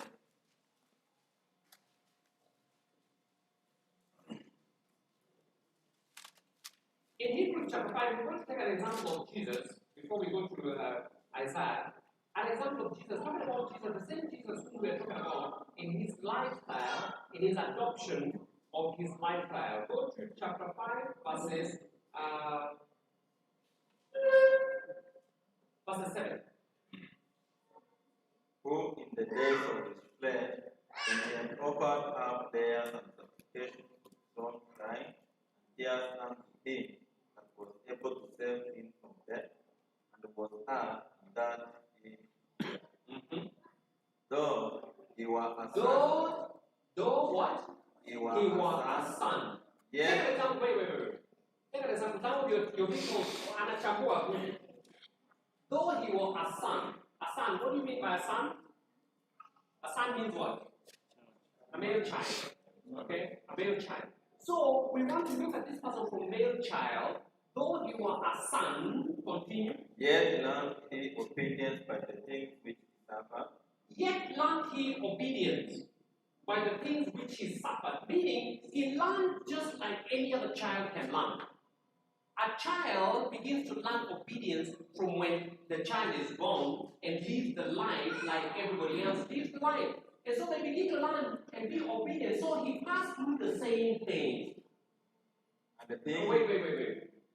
What about? Amen. Oh, you ready? Who will ask the question? You ready? Okay, I hope you're getting it. So that you see, we want to move from a son. Though he was a son, he learned obedience. He learned. There are things that you must pass through when you're born. There are things that you must pass through when you're born. When you're born, you have to open your mouth and you have to put something in there. And when you put it in there, it has to pass out there. True? And when you're a child, a baby, it is not for you to do the thing. It is somebody else who has to clean you. And you have to be clean throughout, when you're born.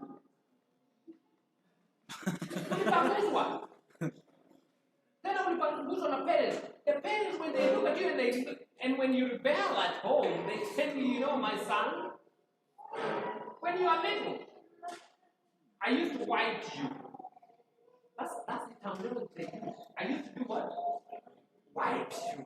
And now, now we're told here, told here that though he was a son, he learned obedience. That is case number one, learning obedience. And being perfect, he became the And being perfect, he became the author of eternal salvation and to all them that obey him.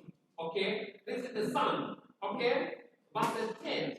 God of God, Called of God and high priest after the order of Melchizedek, of whom we have many things to say and have to be uttered.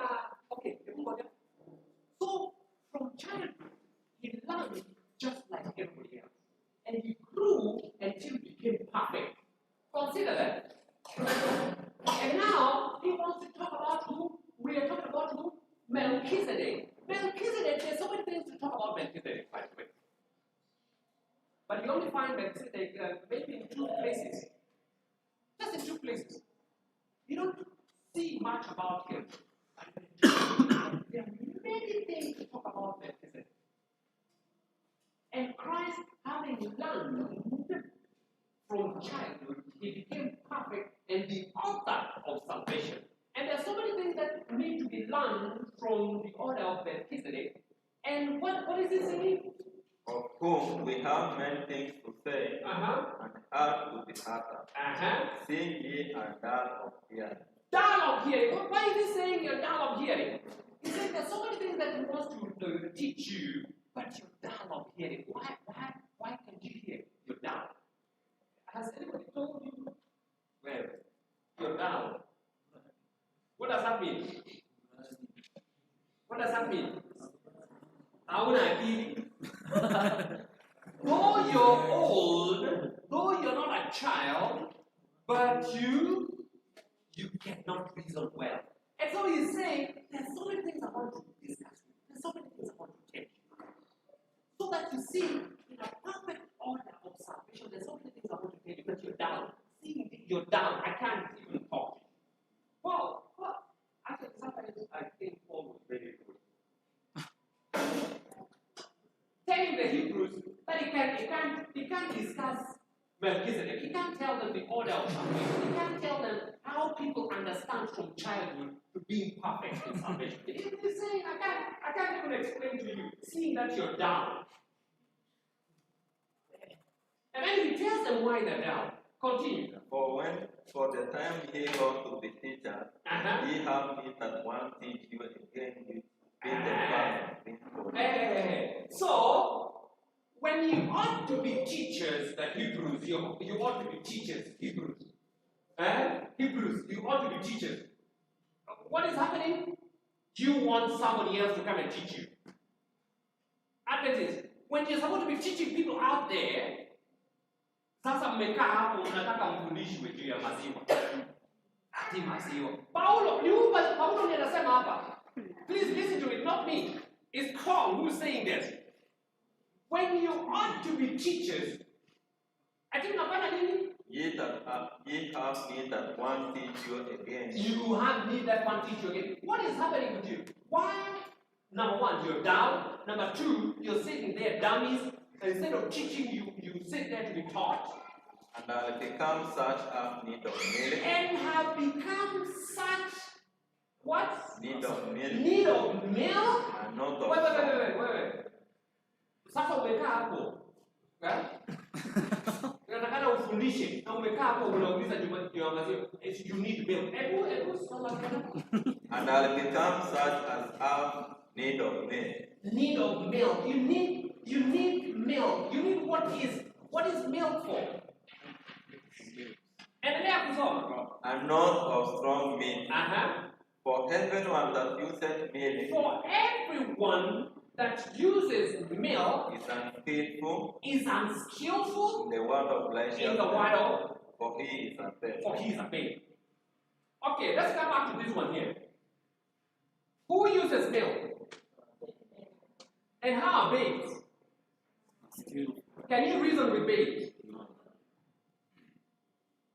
So why do you need milk?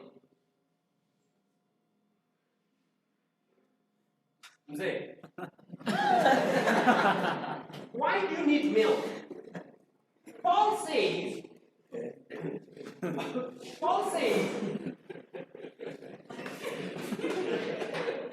when you're an adult, you need to be teaching people who are in the first oracle of the salvation of God. The first oracle, you know the first oracle?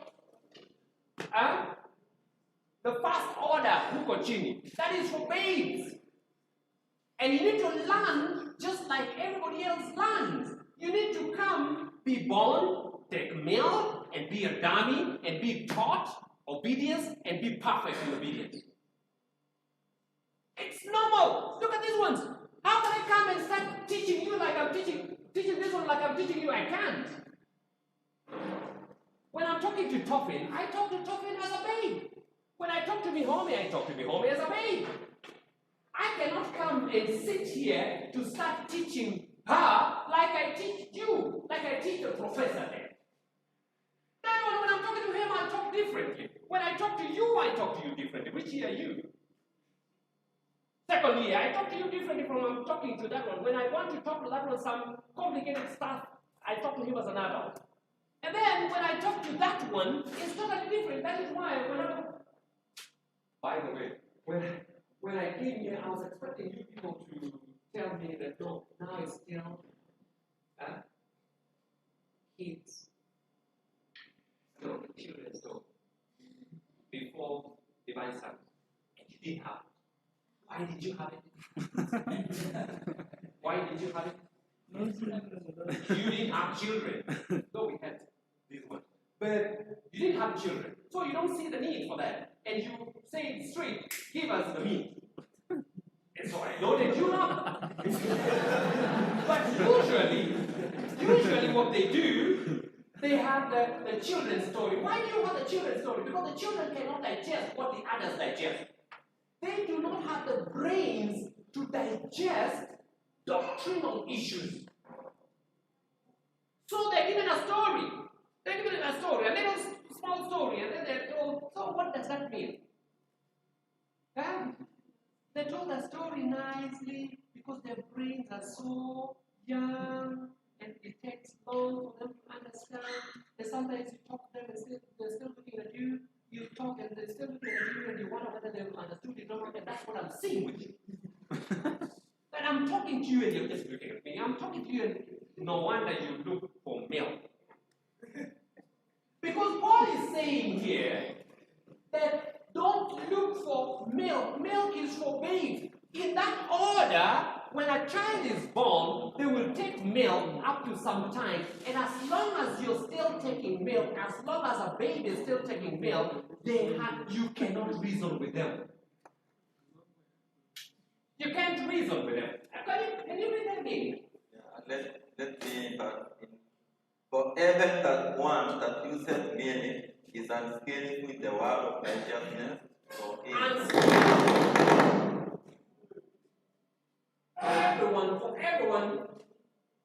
For everyone that uses milk is unskillful in what?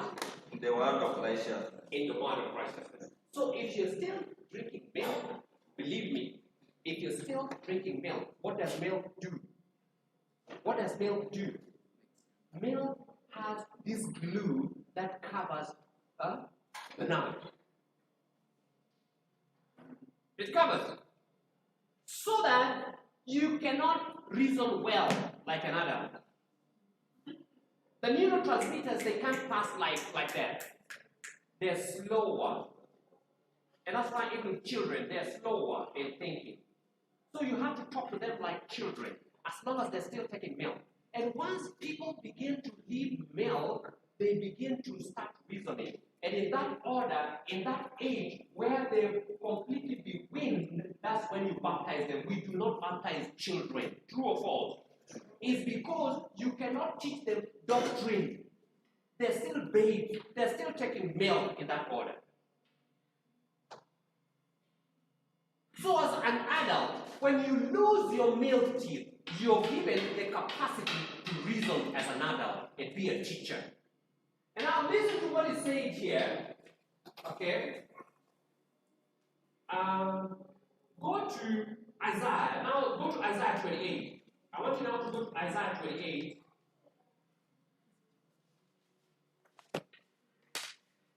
Isaiah 28 verses, you go to verses 7 and see what is there. Verses 7, 28 verses 7. But they also have fed through wine and through strong drink. Yes, I want you to see that the order of error, the order of messing up with God's word, the order of messing up in righteousness, the order of righteousness. No, in number one here they say that these people have erred through what? Wine and strong drink. Those are people who are strong drink. Strong drink is like what? Can you say loud? Strong drink. What comes with strong drink?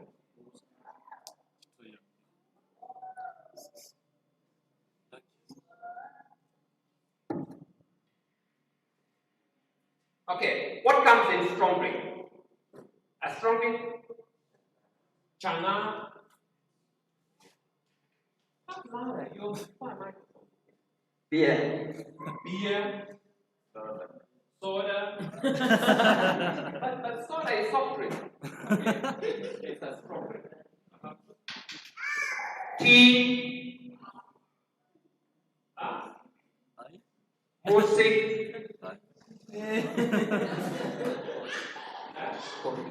Coffee, Marurano, and stuff. Okay? It comes in the strong drink. So anything that is fermented produces a strong drink, produces an intoxicant. So every time you take a strong drink, okay, it causes you to error. What did we see? What did we see yesterday? What comes in it that causes you to error? Tyramides. You remember we talked about tyramides?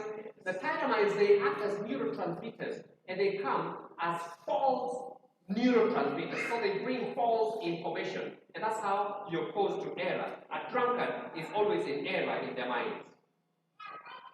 A drunkard is always in error, true? They always lie.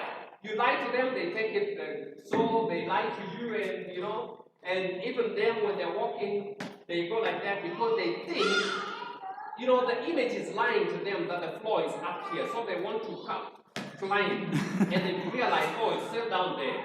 And sometimes their glory is not good, and you see that they think they're going up, so he wants to go up, so pushes one side up so high, and they can't get it. They can't fly up. And that's why you see in Proverbs 20 verse 1, wine is a mocker, and strong drink is a mockery. Wine does mockery, mocks you up. And strong drink is raging. Whosoever is deceived thereby is not wise. It's not wise. So it mocks, it lies to you. Strong drink makes you lie. Okay, continue. They also have erred through wine. Through strong drink, they're out of the way. Yeah, the priest and the prophet have The priests and the prophets have erred through strong drink. They are swallowed up of wine. They are out of the way through strong drink. They err in vision. They stumble in judgment. Okay.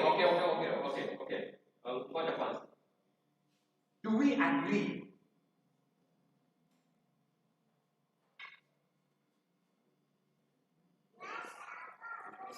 Do we agree what he has read? Yes. Okay, continue. Why? For all tables are full of vomit. For all tables are full of vomit and filthiness. So that there is no fresh drink. There is no fresh food. Nothing clean. It's all rotten. All the rotten stuff that you have causes you to error and causes you to lie. Now go to the next category. Now the Lord is saying all these people that error, I can't trust them. These people, no, they cannot teach you. No, these people cannot teach you. Now the Lord is looking for another category of people in order for him to teach. Okay? Now, continue. Verses 9. Read verses 9. Whom shall he teach? Whom shall he teach knowledge? Now the Lord is looking for somebody to teach knowledge because these other people, the priests and the prophets, they've erred. They're taking wine. So he's saying, whom shall he teach knowledge? Whom shall he make to understand? Whom shall he make to understand what? Doctrine. What is doctrine? Elder, where's elder? What is doctrine? Doctrinal. Doctrinal. Number 13. Number 25. How many is it? 28. Tell me the 28th one. I am. Who knows any of them? Number 1? The Godhead. And number 14? I am. Whom shall he make to understand doctrine? You cannot start coming to teach Toffin doctrine of issues. These babes, these kids, you cannot teach them. The Lord is looking for somebody who he can make to understand doctrine. Doctrine is here little, there little, here little, there little, here little, there little. That's doctrine. It's different from when you're teaching the babes, the children. Just you go to a story. And at the end of the story, you don't make it long. At the end of the story, you ask them, so this story means this. This is how we apply. That's how you teach the children. The babes, those who are still drinking milk, that's how you teach them. Because that's how the brain is. But somebody who needs to, an adult who needs to understand doctrine. Who are they? Someone. Them that are weak. Them, skiza. Them that are wind from the middle. What is to win? What is to win? I think you're the tallest, eh? Are you the tallest? Look around. Who's like under you? Akuda? Simam.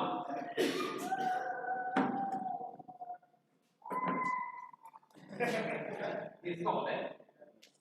I don't know. 21. What? 21.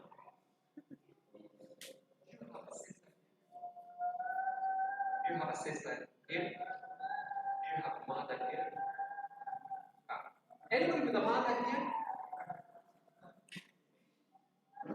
Anybody with a mother? You have.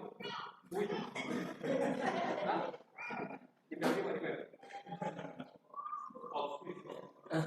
No, I need a real mother, physical, real mother.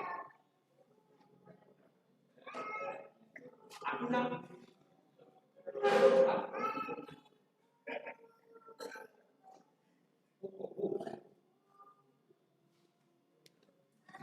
Is that real?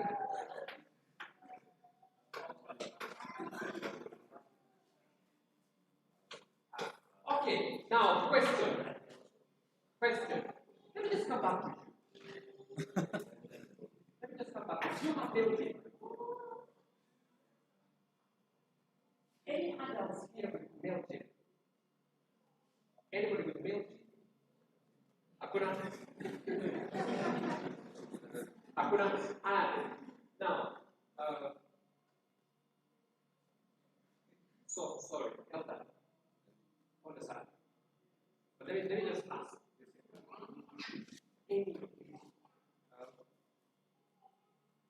Anybody who has a property land, no debt, go to them and lactate. Choose anyone.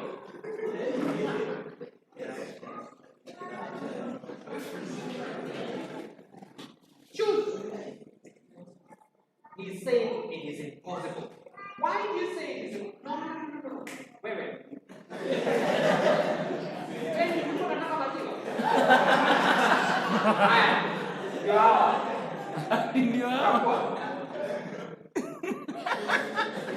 Chakua, si makan material. Can you? It cannot. Now I want you to see their faces. Just look at their faces. The reason why I'm saying that, look at their faces and see when you tell them now to choose from any of these ones and go and ask for milk so that you go and breastfeed. You cannot do a thing like that. You look at their faces and they're like, no. Now, that is what you mean by winning. Winning simply means your mind and your brain is locked off it. You're completely withdrawn. You cannot look at it and accept it. Just by looking, you cannot.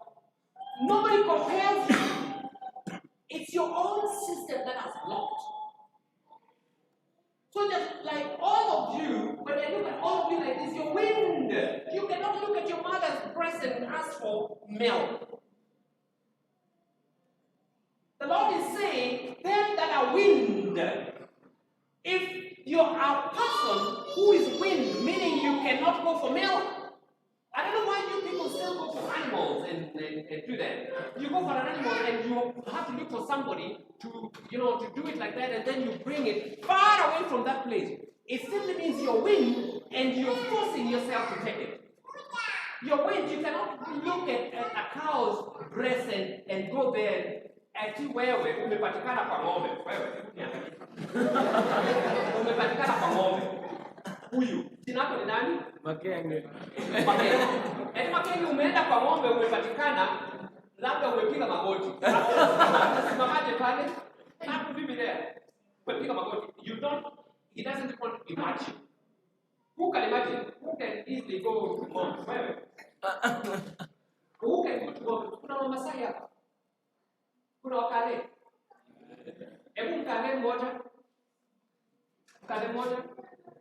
Male or female, Mkale. Si huo uko na maziwa sana. Wewe ni Mkale.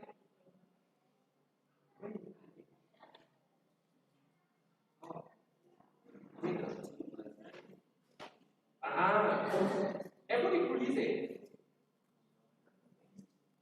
Mko na ng'ombe? Unaenda kwa ng'ombe uanze dola hivi. Kwa nini?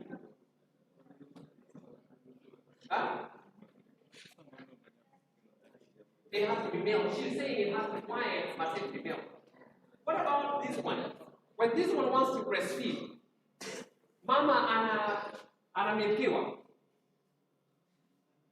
Siwa ananyanga tu direct.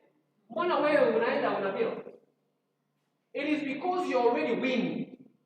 In your mind, you cannot tolerate that. The Lord is saying, in order for him to reason with these people and teach them doctrine, the people he has to teach doctrine must be people who are sober, intelligent, and their minds are not clogged. Their minds are not like babies. They must be smart upstairs. They must be like adults. They must reason well. As long as you're still taking milk, the Lord cannot teach you doctrine. That's how do you. Hata ninyi wa Adventist, you cannot tell me the doctrine is from 1 to 28. Kusema tu hivyo. Hebu sema tena. Kuna ingine? Them that are weak from the middle and drawn from the breast. Drawn from the breast. Drawn from the breast. He did not say human or animal. Umesikia hiyo? Hakusema human or animal. Drawn from the breast, meaning you've withdrawn completely from the breast and you have nothing to do with the breast at all. Completely nothing to do with the breast. That is the kind of person that God is going to talk to reason, to make them teachers to other people. Meaning, if you're an adult, there's nothing like option. Substitute ya nini ya maziwa? Alafu fanyie nini? Hiyo substitute yenye unataka kutumie, ukisema kuna substitute, wewe nenda uchukue that particular thing kani soybean. Chukua hiyo soybean, kula hiyo soybean. Kula hiyo soybean. Okay? I'm going to substitute for milk. Milk is milk. And soybean is soybean. Now, ukitaka kutengeneza nini substitute ya soybean, hiyo sio milk. It will not behave as milk. It will behave as a plant. Digested as a plant. Not digested as milk. But if you want to do a substitute for those little small ones, give them orange, give them juices. You can make a juice and give them. But it's fine. They will take it. Just make them learn how to take it. They will take it and they will learn. That's fine, you can give these ones. But for the adults, they cannot digest it. The little ones will digest the fruits that you've given, fruit juices. They will digest milk. They will digest maybe porridge and stuff. The adults will not digest the milk. Any other question?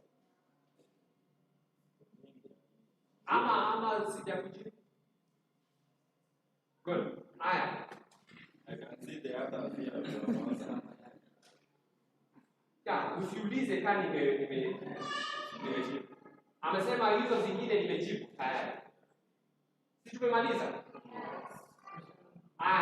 Now questions from the audience. I'm not tired. I can go up to 6 in the morning, by the way.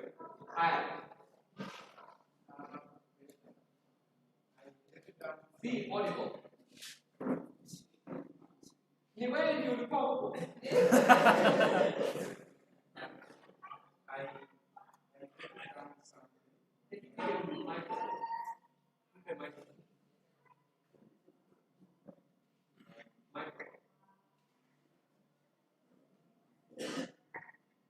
In the morning, we emphasized much on Daniel and how he prepared for them. Can somebody get what he's saying? Because I can't, for some reason, I can't get it well. So I'm saying in the morning we emphasized much during the sermon on Daniel and how he prepared his God. Then reading through verses chapter 10, what I was getting from the speaker was like he, at given time, he was preparing and given way to be God in that certain way. So my question is, does it mean that this lifestyle of Daniel was not uniform all across? That he only had to do something specific that at a given time when he was preparing God? Because we see that in Daniel chapter 1, that is verse 7, move through to verse 8. Then we also see the same in chapter 10, when he said, went back to such aspect. So that is this lifestyle was not like he used to do it frequently.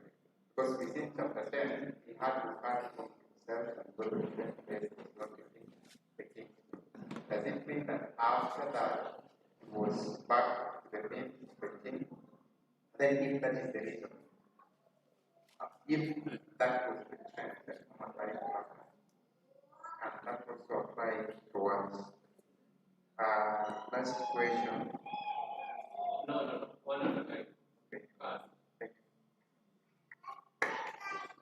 I think I was very clear when I was mentioning that the Bible tells us, and Daniel chapter 1 verse 21, and Daniel continued up to where? The first year of who? Cyrus. Full stop. Now, you look at when he saw the vision. When he saw the vision,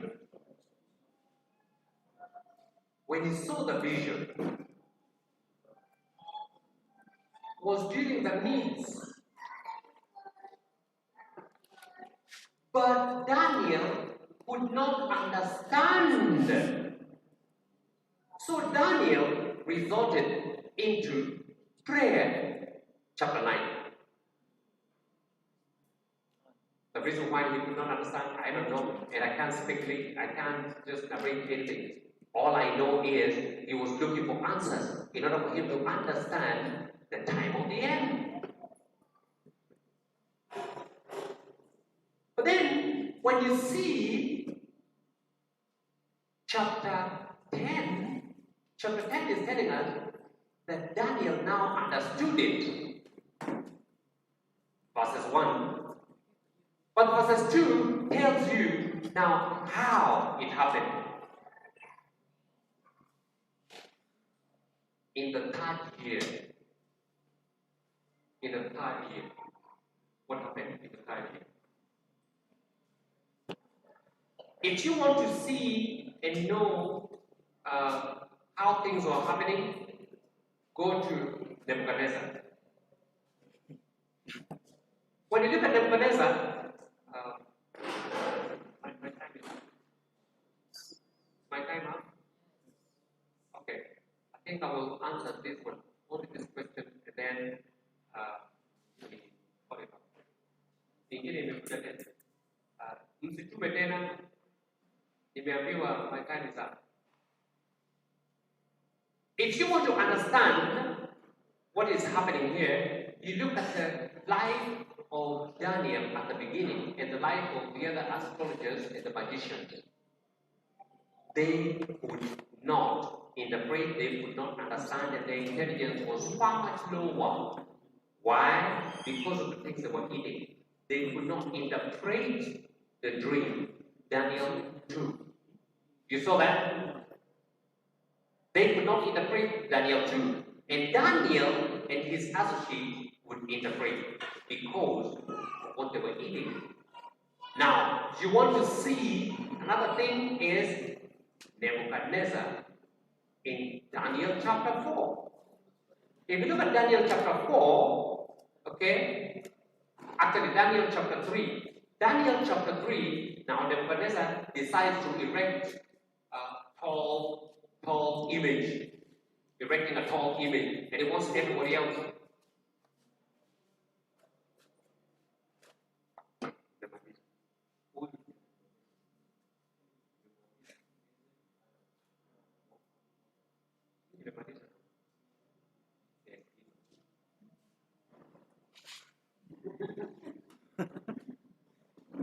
So look at Nebuchadnezzar. Nebuchadnezzar decides the Lord is making Nebuchadnezzar how to understand this thing. But Nebuchadnezzar is coming up with his own way, erecting an image. The Lord is saying, no, it's not about the image. It's not about the image. It's not about these gods. No.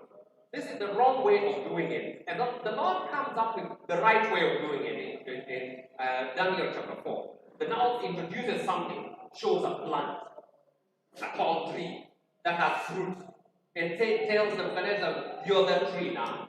You want to know how to do this thing so that you can be smart and you can lead this people well? You're that tree. What was on the tree? What was on the tree? The tree had fruits, okay? And then all kinds of birds and animals were feeding from it. What was God showing you?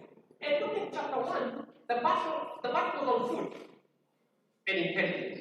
And now in chapter 4, the Lord comes back with food again. And tells Nebuchadnezzar, this is individual. And now I will teach you a lesson by food. So the Lord drives him and takes him to the wilderness. In the wild, where he would feed them. For how long? 7 years. Feeding wild. Did Mama Musa talk about eating wild? Did she talk about eating wild? Yes! The Lord spoke about eating wild. And so the Lord forces this man to go and eat wild. So can you read chapter 4, verses 34? Read chapter 4, verses 34. And you tell me if Daniel knew. Read. Somebody else will also read chapter 4, verses 36. 34. Read. Chapter 34, my version reads. At the end of the days. At the end of the days. I, Nebuchadnezzar. I, Nebuchadnezzar. Who's writing? I, Nebuchadnezzar. Now he's talking, this is his testimony. At the end of the days when he was taken out there to eat grass and to eat wild. Okay? Because remember the Lord said, I showed him the tree and he was to feed the people from the tree. He was to feed them the fruits from the tree. And now he's saying, at the end of these days, I, Nebuchadnezzar, was what? Lifted my eyes. Lifted up. He did what? Lifted my eyes. What do you say about lifting the eyes? Seeing gods. When you want to see who? It means what? And now, if Nebuchadnezzar of all the people lifted up his eyes and beheld,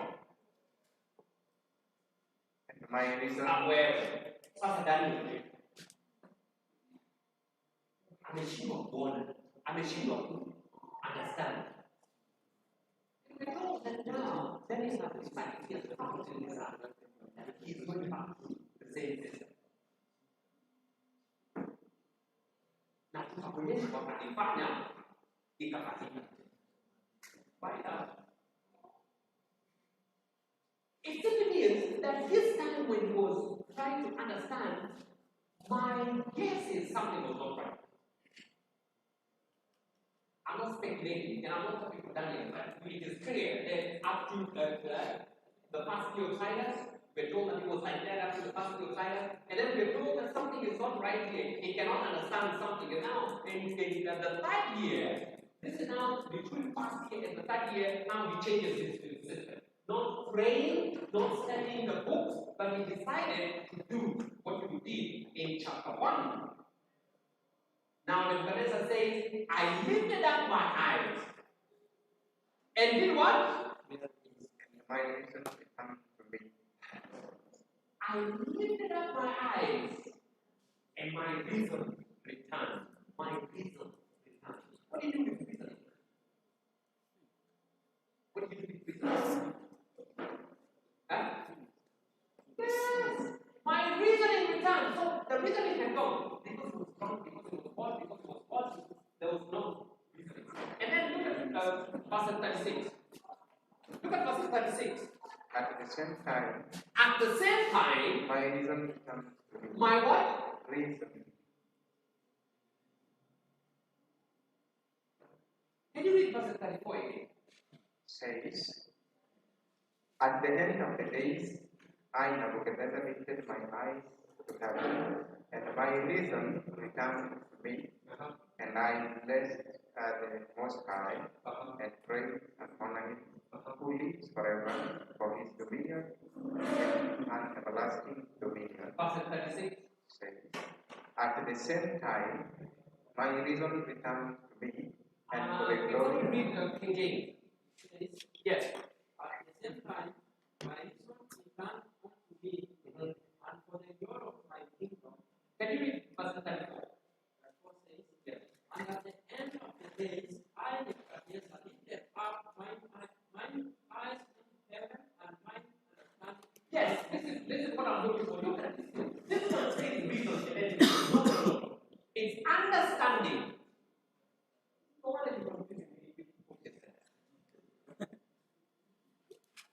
When you come to my study, please come with me.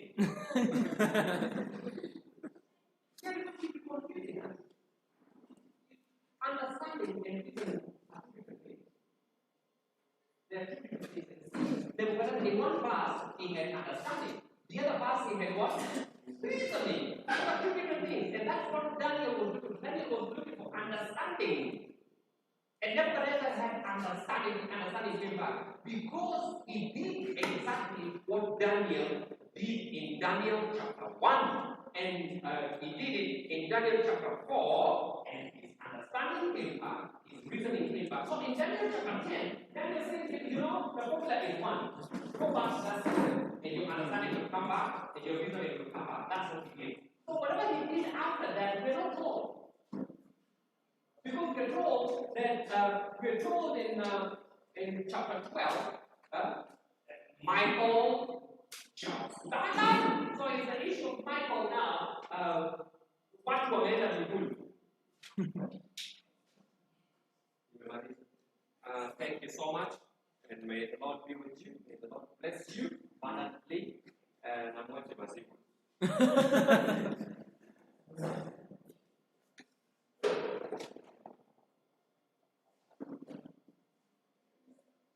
You can pray. And give an announcement. I ask the patron to pray with us. Then we will take you from our good hands. Okay, let's bow for prayer. Our kind and loving God in heaven, we are grateful for the day we have had, the blessings of the Sabbath, and even for the word that's spoken to our hearts through your man servant. We pray for the blessings of this one to have a place in our hearts. As we meditate upon it, Lord, let it be that our eyes may be prepared to see you, even as we seek your grace, so that you can help us to live according to the plan of heaven. May you give us the blessings of the Sabbath, as you have promised in your word, that they that shall keep the Sabbath holy and keep their feet from profaning it, you shall cause them to ride upon high places, and even give them the heritage of Jacob. We pray for these blessings upon us, and if in any case we have offended you, forgive us, Lord, and let your blessing on us. Bless your man servant, Jim, and his family.